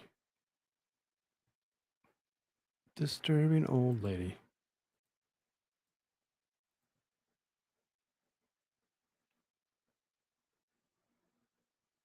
So then, Joe Biden, because it's Pelosi. Joe Biden comes back. Joe and Jill Biden host the White House congressional picnic in South Lawn Wednesday evening, according to the White House press secretary Karine Jean-Pierre. All lawmakers are invited to the picnic. We're not picking who gets to come and who doesn't get to come, KJP told the reporters on Wednesday. Biden cracked stupid jokes during his speech. Every time I hear "Hail the Chief," I turn around and say, "Where is he?" Every time I hear "Hail to the Chief," I turn around and say, "Where is he?" I'm getting used to it. He's so funny. It's so funny. Joe Biden pointed to former House Speaker Nancy Pelosi, 83, and said, "She's going to be my speaker for her whole life, I think. My whole life." Don't you guys not have old folks' homes? Or did you turn the White House into a nursing home?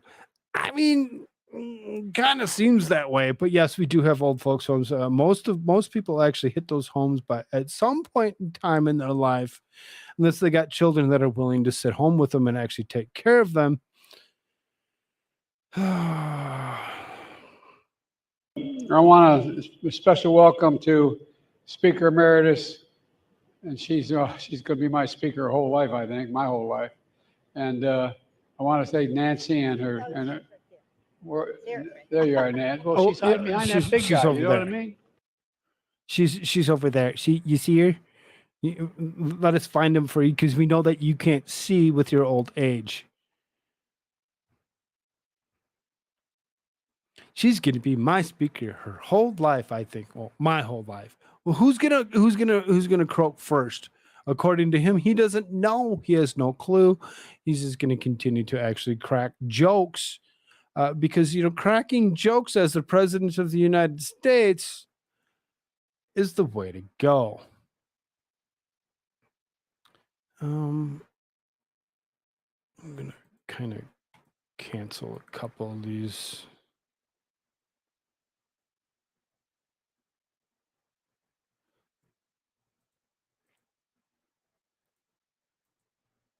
Let's do this one.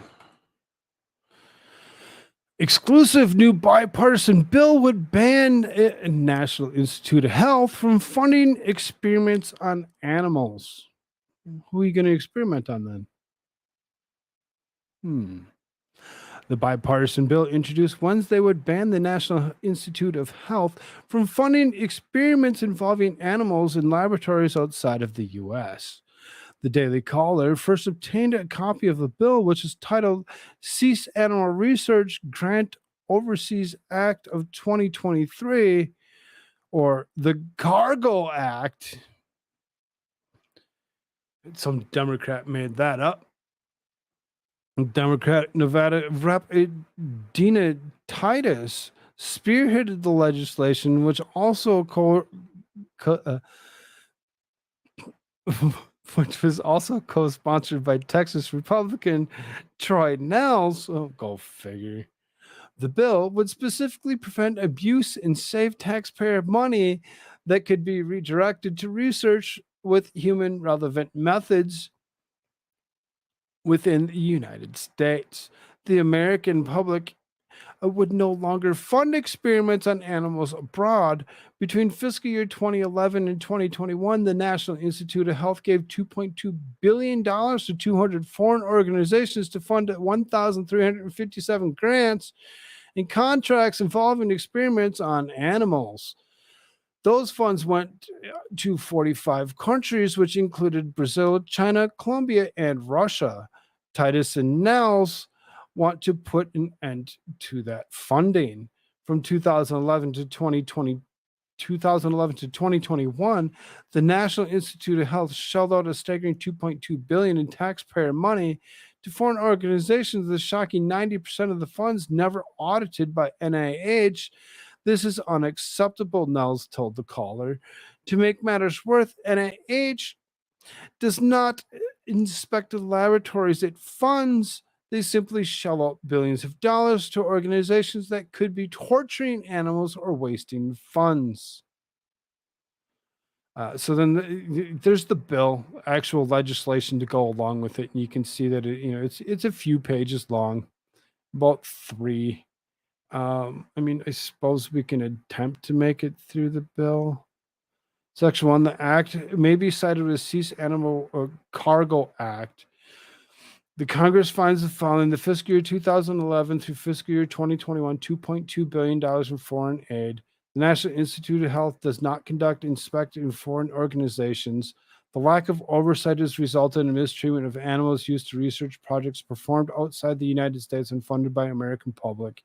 Section 495 of the Public Health Service Act of 42 U.S.C. 289D is amended.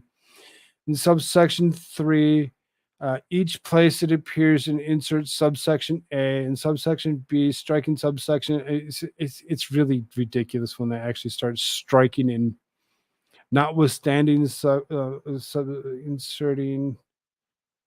notwithstanding any other provision in this act, the National Institute of Health may not award any support, including any grant, contract, cooperative agreement, or technical assistance for any activity or program that uses live animals or research unless the research occurs in the United States.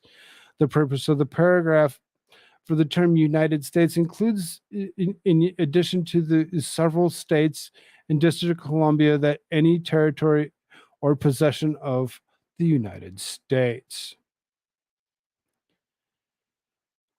So I mean, when it comes down to it, they want to stop funding anything that's outside of the United States. They want to actually stop handing over billions and billions of dollars for animal research stuff or whatever, and for them to actually try passing a bill bipartisanly.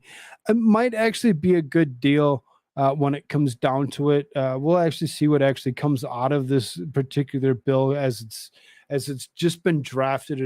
There's nobody that's even voted on either side. It is what it is. This is freaking hilarious. This is hilarious. This made me laugh when I seen this. A lot of you are going to be like, oh, damn. Tornado destroys Pfizer facility in North Carolina, one of the largest sterile injectable facilities in the world. Look at that damage. Oh, that's a huge facility that just kind of got decimated by some kind of tornado.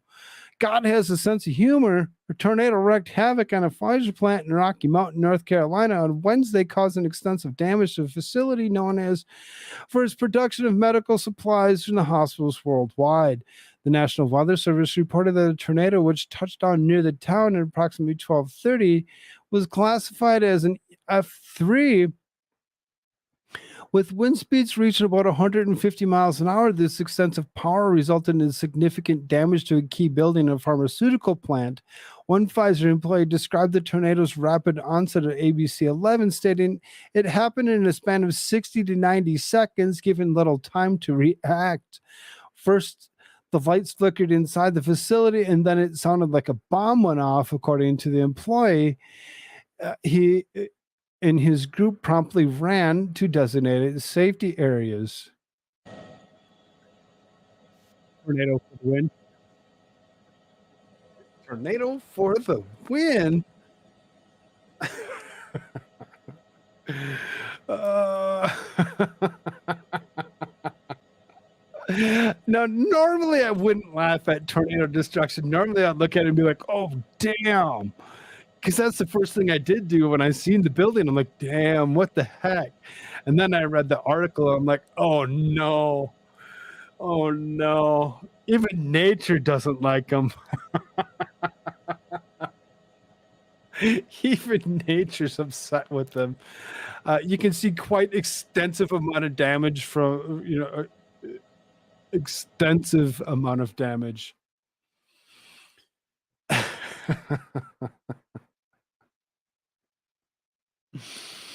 According to Nash County Sheriff Keith Stone, the Pfizer plant houses large quantities of medicine, such as the scattered tornado's force. The plant's warehouse area suffered a brunt of the damage.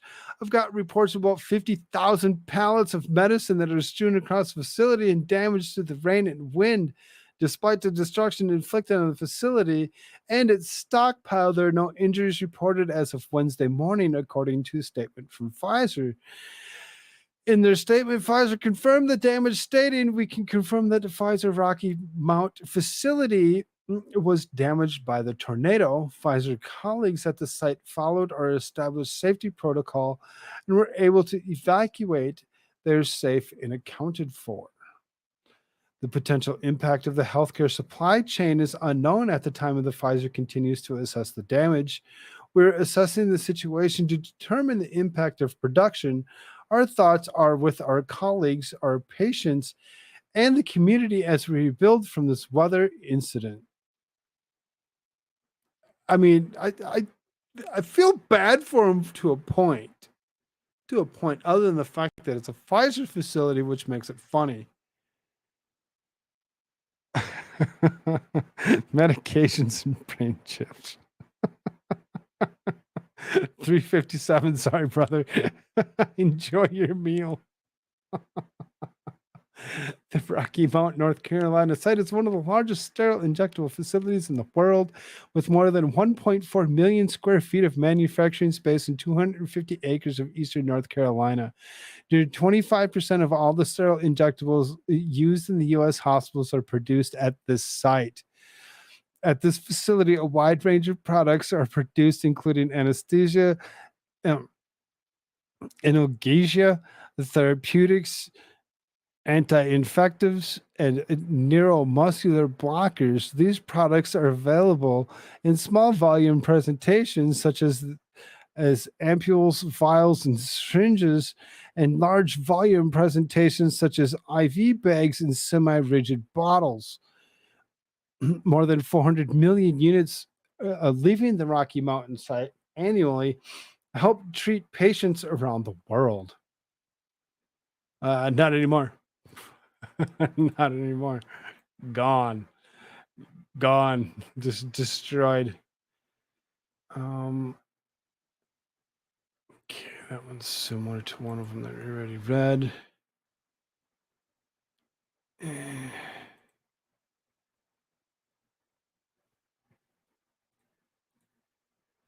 Yes, I'm debating on articles that I'm actually putting up on the screen.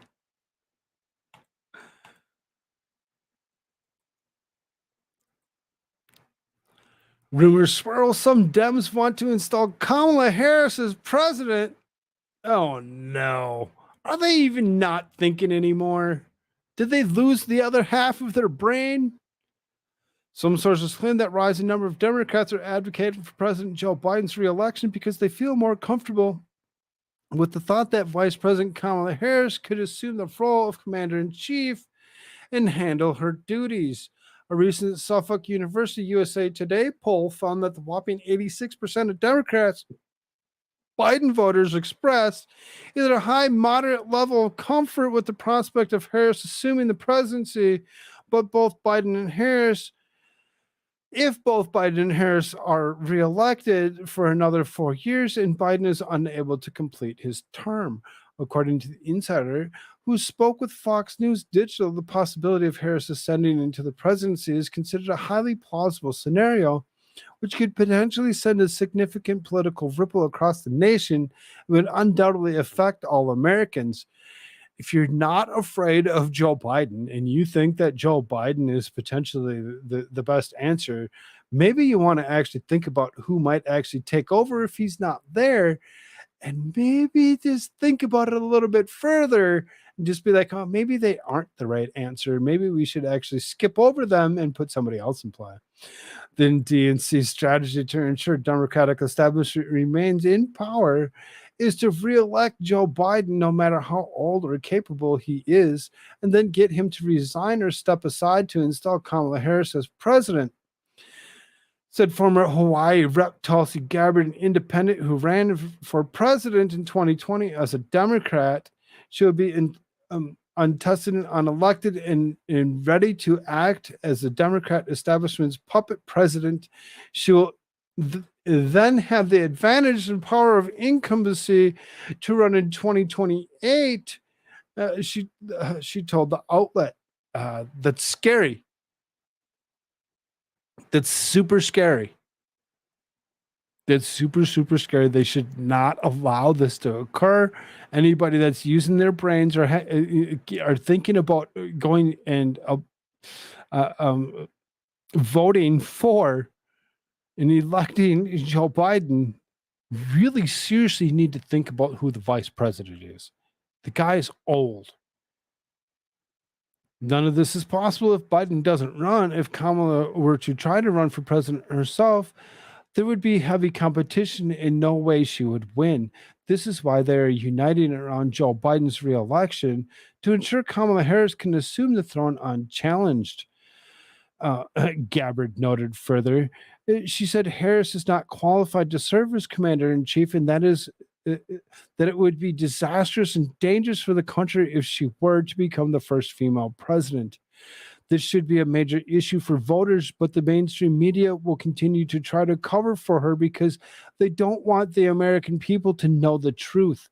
A President Kamala Harris would be disastrous and dangerous for all Americans in our country. Democrat Doug Schoen, a Democrat pollster who is also founder of partner Schoen's Cooperman Research, similarly agrees that Harris isn't ready for prime time and pointed to her regularly dismal approval ratings. Democrats may be happy about Kamala Harris taking over, but the rest of the electorate almost certainly is not. Harris's lower approval ratings than Biden himself remains very much as an open question to the electorate whether she is ready and indeed able to govern. Leo Terra, a civil rights lawyer and contributor to Fox News, believes that Democrats will try to sell the country on a Biden-Harris package for 2024. They have no choice. Democrats would alienate their most loyal constituency, Black females, if they do not sell Harris as a viable replacement for President Biden. This is a problem Democrats will face because they play identity politics. When they select a candidate based on skin color and ethnicity instead of competence, you end up with Kamala Harris. Moreover, the Democrat donor base has demanded that Harris be presented as a competent replacement, he said. There's no way in hell the American public believe that Kamala Harris is qualified to replace Joe Biden to serve a single second as president of the United States of America. Mark Loder, a former special assistant to President Trump, who is the chief communications officer for the America First Policy Institute, said Harris, though polling numbers don't surprise him. Make no mistake, Harris will certainly be the anchor of the Democratic ticket.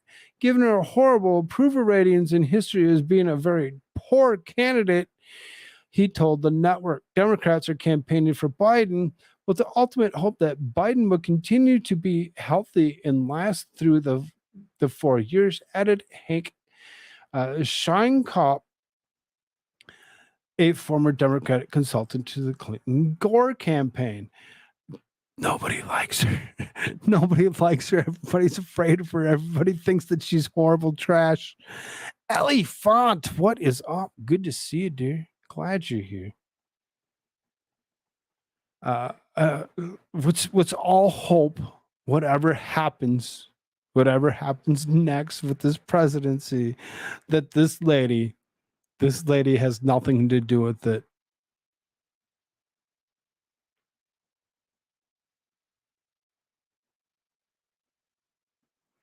How the heck does anyone think that she's competent? I don't know. I really don't know. I don't get it. I don't get it. I don't know why anybody would even think, yes, this is the right way to go.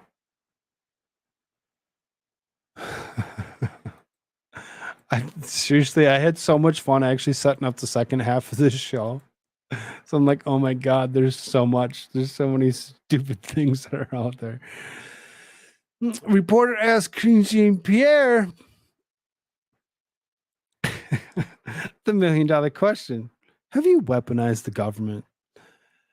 This is from the Associated Press actually asking such a question. The White House Press Secretary Jean-Pierre has asked the $1 million question today by brave Associated Press reporter, AP correspondent Josh Bulk.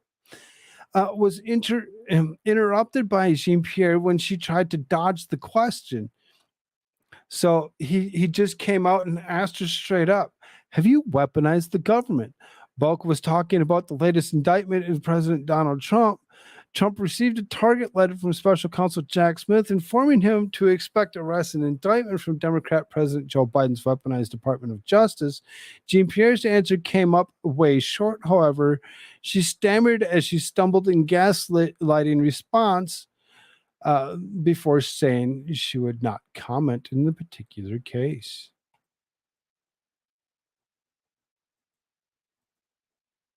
Oh, they took the video. It still says there's 41 seconds there. Why is it?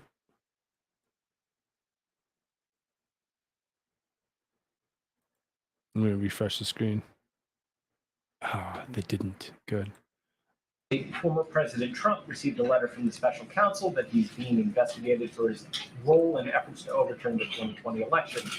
House Speaker Kevin McCarthy says the Biden administration has decided to, quote, weaponize government to go after their number one opponent, end quote. I'll say, here's what we have done. The president respects the Department of Justice, their independence.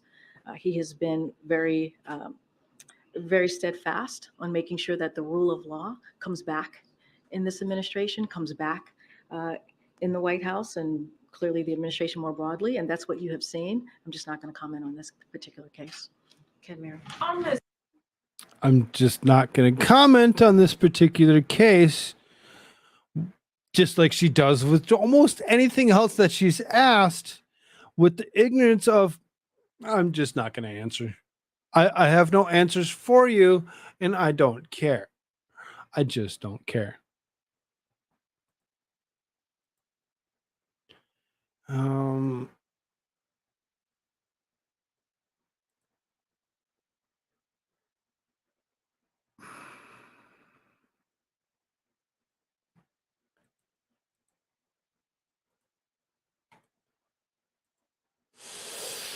Louisiana passes bill to ban child sex changes, overrides governor's veto. The veto is overridden by Senate in 28-11 vote in the House and 75-23 vote.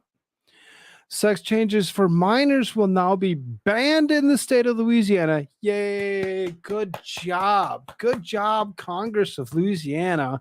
Congratulations for actually doing something right and vetoing what your governor was actually trying to push as being okay.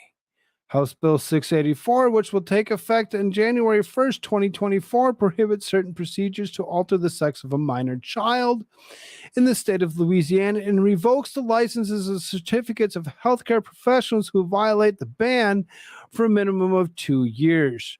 The veto was overridden in the Senate on a 28-11 vote in the House by 75-23 vote, according to Louisiana Illuminator. The ACLU Louisiana released a statement condemning the veto as extreme government overreach and direct threat to civil liberties. Lawmakers who voted to overturn Governor Edwards' veto in House Bill 6 48 have chosen to sacrifice the health and safety of Louisiana's transgender children and undermine the rights of parents. Wrong. There's no such thing as a transgender child. I don't care what the fuck you have to say about it. You're wrong. You're wrong. You're wrong. You're wrong. The ACLU of Louisiana said this is extreme government overreach and direct threat of the civil liberties and constitutional right of Louisianans. We condemn today's override of HB 648, and we will never stop fighting to protect the rights of transgender youth and their families. Stop it. Furthermore, Governor Edwards slammed the veto in a statement following the vote on Tuesday and asserted that the bill would be deemed unconstitutional and thrown out in court, the outlet reports. The first time I was overridden in the congressional district map. I said the bill was illegal and I expected the courts would throw it out. The courts have done so, Edwards said. Today, I was overridden by the second time on my veto of a bill that needlessly harms the very small population of vulnerable children, their families, and their healthcare professionals. I expect the courts to throw out the unconstitutional bill as well. The bill, which was introduced by the House State Rep Gabe Ferment, received tremendous bipartisan support before it was killed by the Senate committee and then vetoed by Governor Edwards. During the vote to override the veto, Democratic reps Roy Darrell Adams of Jackson, Robbie Carter of Amity, Chad Brown of Plaquemines, Matt Cormier of Belle Chase, and C. Travis Johnson of Vidalia, Dustin Miller of Opulus, Senators Katrina Jackson of Monroe, and Greg Tarver of Shreveport voted. Oh.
There you go. I think I'm back. For whatever reason, it decided to actually try playing a little bit of a video, which immediately killed my computer.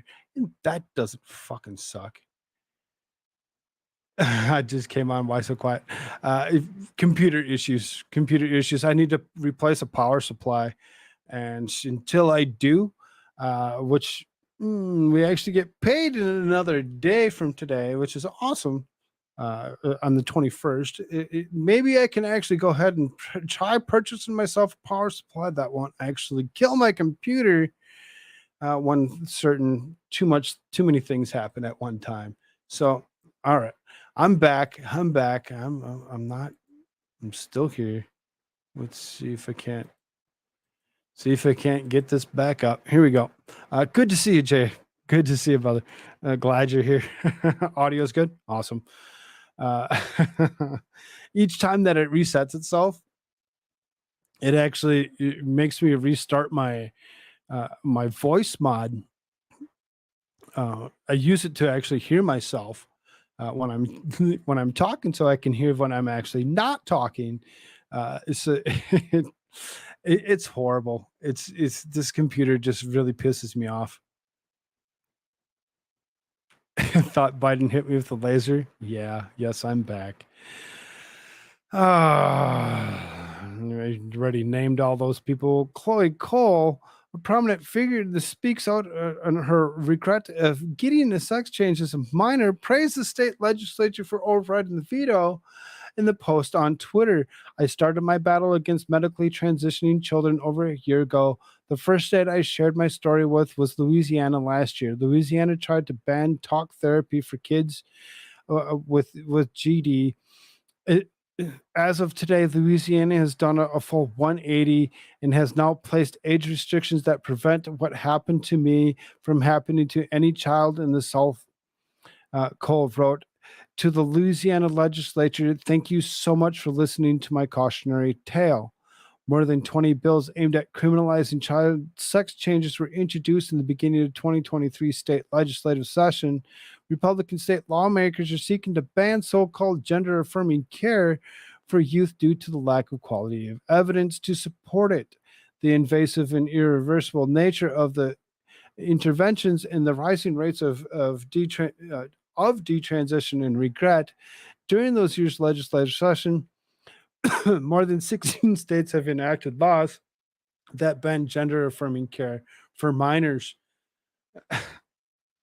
I'm glad that Louisiana actually did such a thing for their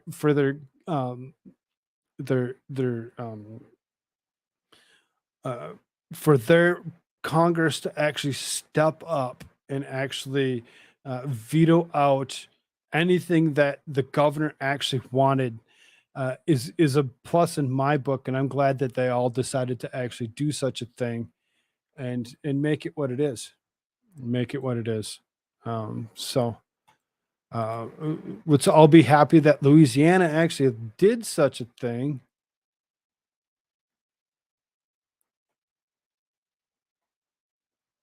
Why is this? And what is this article? Oh, yes. Okay, so I don't think I have any more videos. I'm just going to actually bring up the rest of the tabs.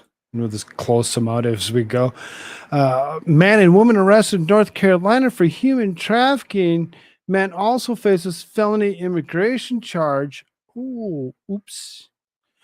Police in Greensboro, North Carolina have arrested 2 people in the slew of charges, including human trafficking.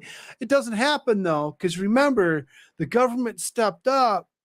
The government stepped up and they actually deleted everything off of the DOJ website that had anything to do with it and said that it is not something that really happens, that we shouldn't even worry about it.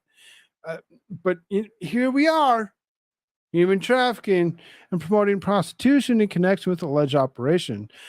Christian Valdez, 26, and Lizette Culpepper, 39, are currently being held in jail for a $1 million bond. Guilford County inmate records indicate that in addition to the above accusations, Valdez is facing a felony immigration charge. Oh, oops. According to Fox 8, Valdez and Culpepper were apprehended on July 13th in the home along with 3,500 block of Fiesta Drive in Greensboro Police Department's Vice Division. The warrant of the pair's arrest revealed that they had limited means of communication, travel, withheld clothing and means of escape while conducting an illegal prostitution organization. They were taken into custody and subsequently charged with human trafficking of adult victim, promoting prostitution, conspiracy, and aiding and abetting. Valdez and Culpepper allegedly worked with a third individual to promote the prostitution ring via online advertisements, a tactic that was become increasingly common, especially on platforms such as Instagram and TikTok. There were signs of something was going on at the house on January 28th. Police responded to reports of disorderly subject crowd. Officers returned on June 14th, then conducted a follow-up visit less than a month later. In the following week, the pair were arrested. Local police have stated that they believe others were involved and that further arrests will be made in the near future to help the federal authorities. On Fox 8 reports, while human trafficking is typically associated with states closer to the United States-Mexico border, it can happen anywhere, and North Carolina is currently ranked 9th in the country for incidents of the crime. Efforts have been made to inform Americans about human trafficking operations and how to detect a potential victim. Earlier this month, the anti-human trafficking film Sound of Freedom premiered and quickly became a box office success, with countless people going on to spread the word about the horrors of the practice online.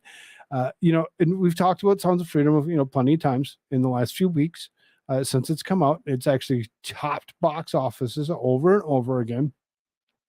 When it actually comes down to it, these two actually coming up and actually getting charged for human trafficking just in itself actually proves the fact that we actually should be paying attention to those things such as human trafficking.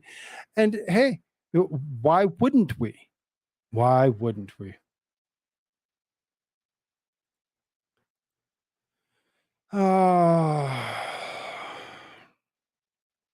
Joy Bear says that she feels nauseous when Trump says one word. Every time he says it, I feel nauseous.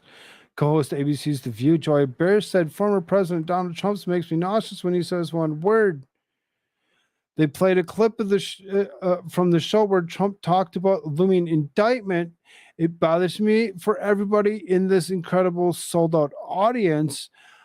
I got the letter on Sunday night. Think of it. I don't think they've ever sent a letter on Sunday night, and they're in a rush because they want to interfere in an election. It's never been like this in the history of a country, and it's disgrace. Enter Joy Bear. Does anybody else get nauseous when she says the word country? Really? The word country is what makes you feel nauseous.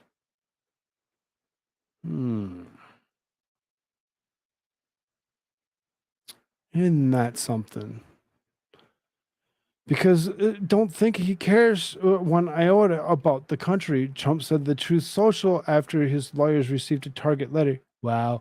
On Sunday night, while I was with my family, having just arrived from Turning Point event in Florida, where I won the straw poll against all other Republican candidates with 85.7%.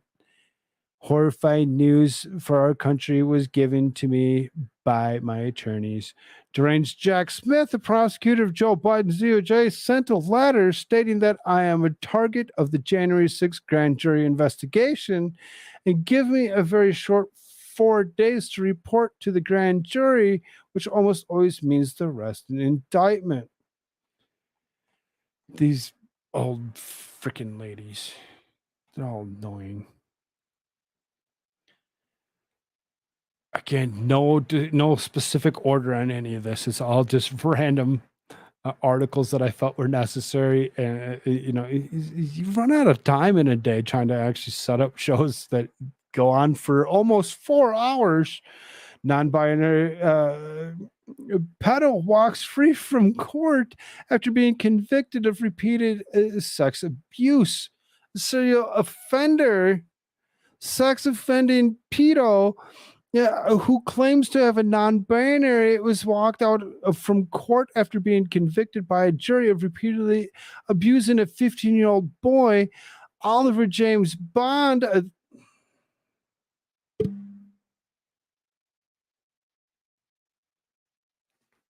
They ruined the name. They ruined the name. There you go. You gave your kid the wrong name. A 32-year-old man from the town of Carden, Scotland, was given a slap on the wrist by a Scottish judge during sentencing. Bond, who had changed his identity to the latest trial of Lucas Cole, claims to be non-binary and demands to be referred to as they, them pronouns, despite being found guilty and repeatedly raping a teenager over a period of 6 years. The judge allowed him to walk free from court. Bond's attorney argued that his client would be particularly vulnerable to prison because his unscientifically claims to be non-binary. However, all pedos are vulnerable in prison because inmates have an implicit code of honor that disdains child molesters. Of course they do. Of course they do. To allow him to go walk free is the answer? I doubt it. The Scottish Sun reports that Bond started molesting a child in 2010 when the boy was 15. He carried out a serious attack on the boy while he was asleep and incapable of giving consent. The predator then continued to assault the child at least 2 more times between 2013 and 2016, usually when the boy was asleep. Last week, Scottish jury convicted Bond of all 3 sickening sex attacks while deliberating for an hour. As a typical child molester suspect, it has a history of predatory aggression. In 2019, when he used the name Oliver James Bond, the predator changed his identity after he was found guilty of sexually assaulting a man claiming to be a woman. For that crime, he is sentenced to only 200 hours of community service and no jail time.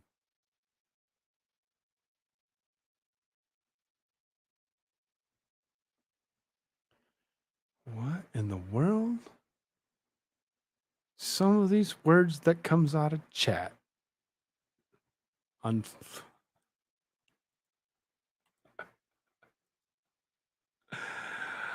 not going to talk about this lady. I don't want to talk about Whoopi Goldberg. I really don't. Should have been next to the other one, and I might have. CMT, community, country music television. Latest to tell what you can see and think, yanks Jason Aldean's #1 song from rotation. Very popular song in itself. It's actually currently #1 in iTunes top songs chart. From this particular young man, it's a very interesting song. I wish I could actually play it for you, but it actually, because of the content that's in it and the reason that they're actually yeeting it from being able to be downloaded in any way, shape, or form. It says the song features blazing guitars while the video shows Aldean's band playing against a montage of news footages regarding George Floyd and BLM protests. Aldean vehemently denies the tune is racist or a call to lynching, tweeting Tuesday. In the past 24 hours, I've been accused of releasing a pro-lynching song, and I was subject to the comparison that I was not too pleased with the nationwide BLM protests. These references are not only meritless, but dangerous. There's not a single lyric in the song that references race or points to it, and there isn't a single video clip that isn't real news footage. And while I can try to respect others to have their own interpretation of the song, with music, this one goes too far. One reason the song is so popular, in my opinion, is that it exposes the hypocrisy of the leaders during the summer of 2020 riots, where they told us to stay inside and stay safe from Koof, unless, of course, you were rioting and destroying property, then you could do whatever you want. Since then, we've seen 2.5-year liberal meltdown over J6 insurrection, with hundreds of participants jailed, while it seems virtually no one has faced legal consequences in the summer 2020 outburst. The truth is, 2020 riots went on far longer than J6.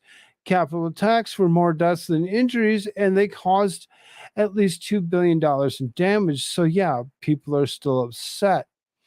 One thing that an outraged mob is latching onto is location of the video. It was in front of the Maury County Courthouse in Columbia, Tennessee, which is the site of awful 1927 lynching of Henry Choate. However, Tackle Box and the production company behind the video said that the location is popular filming location outside of Nashville, that Aldean did not choose it. The song has definitely stirred up a culture of wars and celebrities, politicians, and just about everyone else is sharing their opinions, not NSFW ahead. Here's comedian Roseanne Barr duking it out with singer Sheryl Crow. So then Sheryl Crow says, I'm from a small town. Even people in small towns are sick of violence. There's nothing small town or American about promoting violence. You should know that better than anyone having survived a mass shooting. This is not American or small town like. It's just lame. Roseanne Barr says Jason Aldean's next song should be about virtue signaling white women freaking out over a country song while blasting gangster rap in their luxury SUVs as they drop their kids off at schools where furry children is shit in litter boxes. Furry children shitting in litter boxes. That was the NSFW language I had.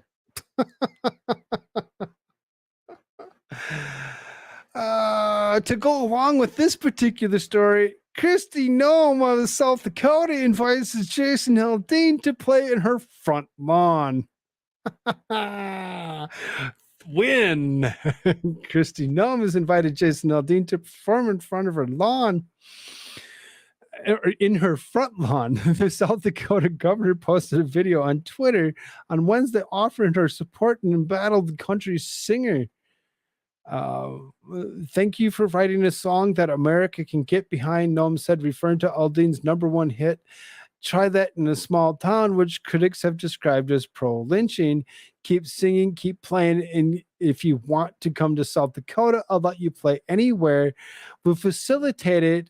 I know you're coming in August, but if you want to come sing in the governor's residence front lawn, we'll do it proudly, the governor added. Noem also promoted Aldean's song in May 26 in an Instagram post, writing the caption that the music video better be filmed in South Dakota.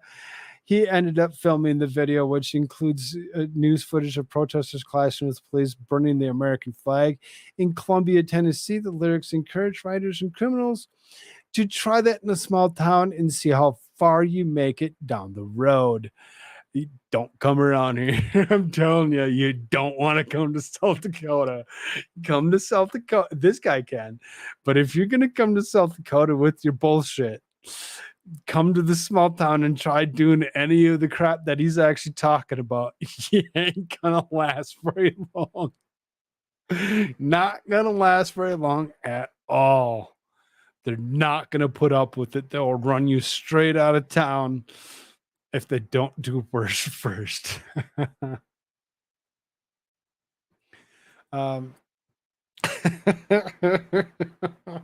Human waste leaking from a semi-truck to blame in several crashes along Connecticut highway, police say. The semi-truck leaking human feces is blamed for a series of crashes occurred along the Connecticut highway earlier this week. At around 10:30 on Monday, police received reports of a tractor-trailer leaking an unknown substance, later determined to be human waste in northbound I-95 near Bridgeport. The feces created slick conditions and caused several vehicles to spin out and crash into concrete barriers. Troopers with the Connecticut State Police had stopped to assist some of the drivers when another commercial truck slid into one cruiser, which then slammed into yet another parked cruiser. Luckily, both cop cars were vacant at the time.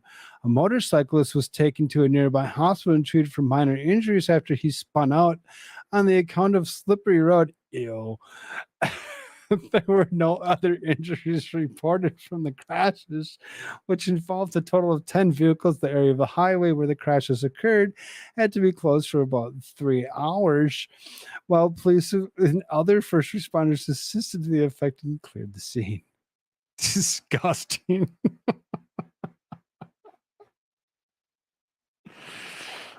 Oh, I could not imagine slick conditions from human waste, human feces, making you smash into balls, motorcyclists being taken to hospitals. So gross.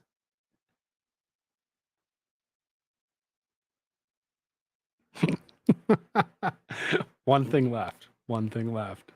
You ready? This isn't as bad. This isn't gross. This is actually kind of interesting. This is kind of interesting. Man finds $2 million worth of gold coins buried in a Kentucky field. Oh, that wouldn't be a lucky day. One lucky man in Kentucky found about 700 rare U.S. gold coins buried in a cornfield in Kentucky. The huge treasure haul was estimated at worth about $2 million.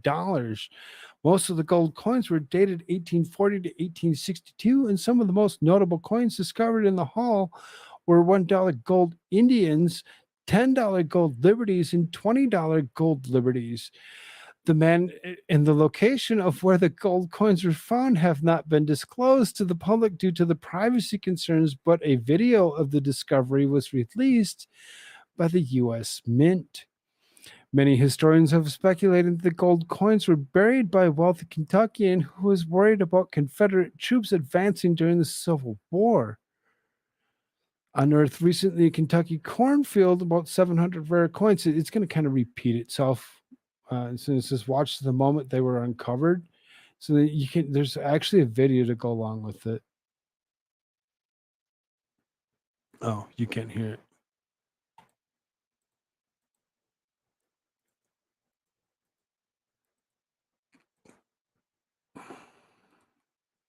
Same thing ever.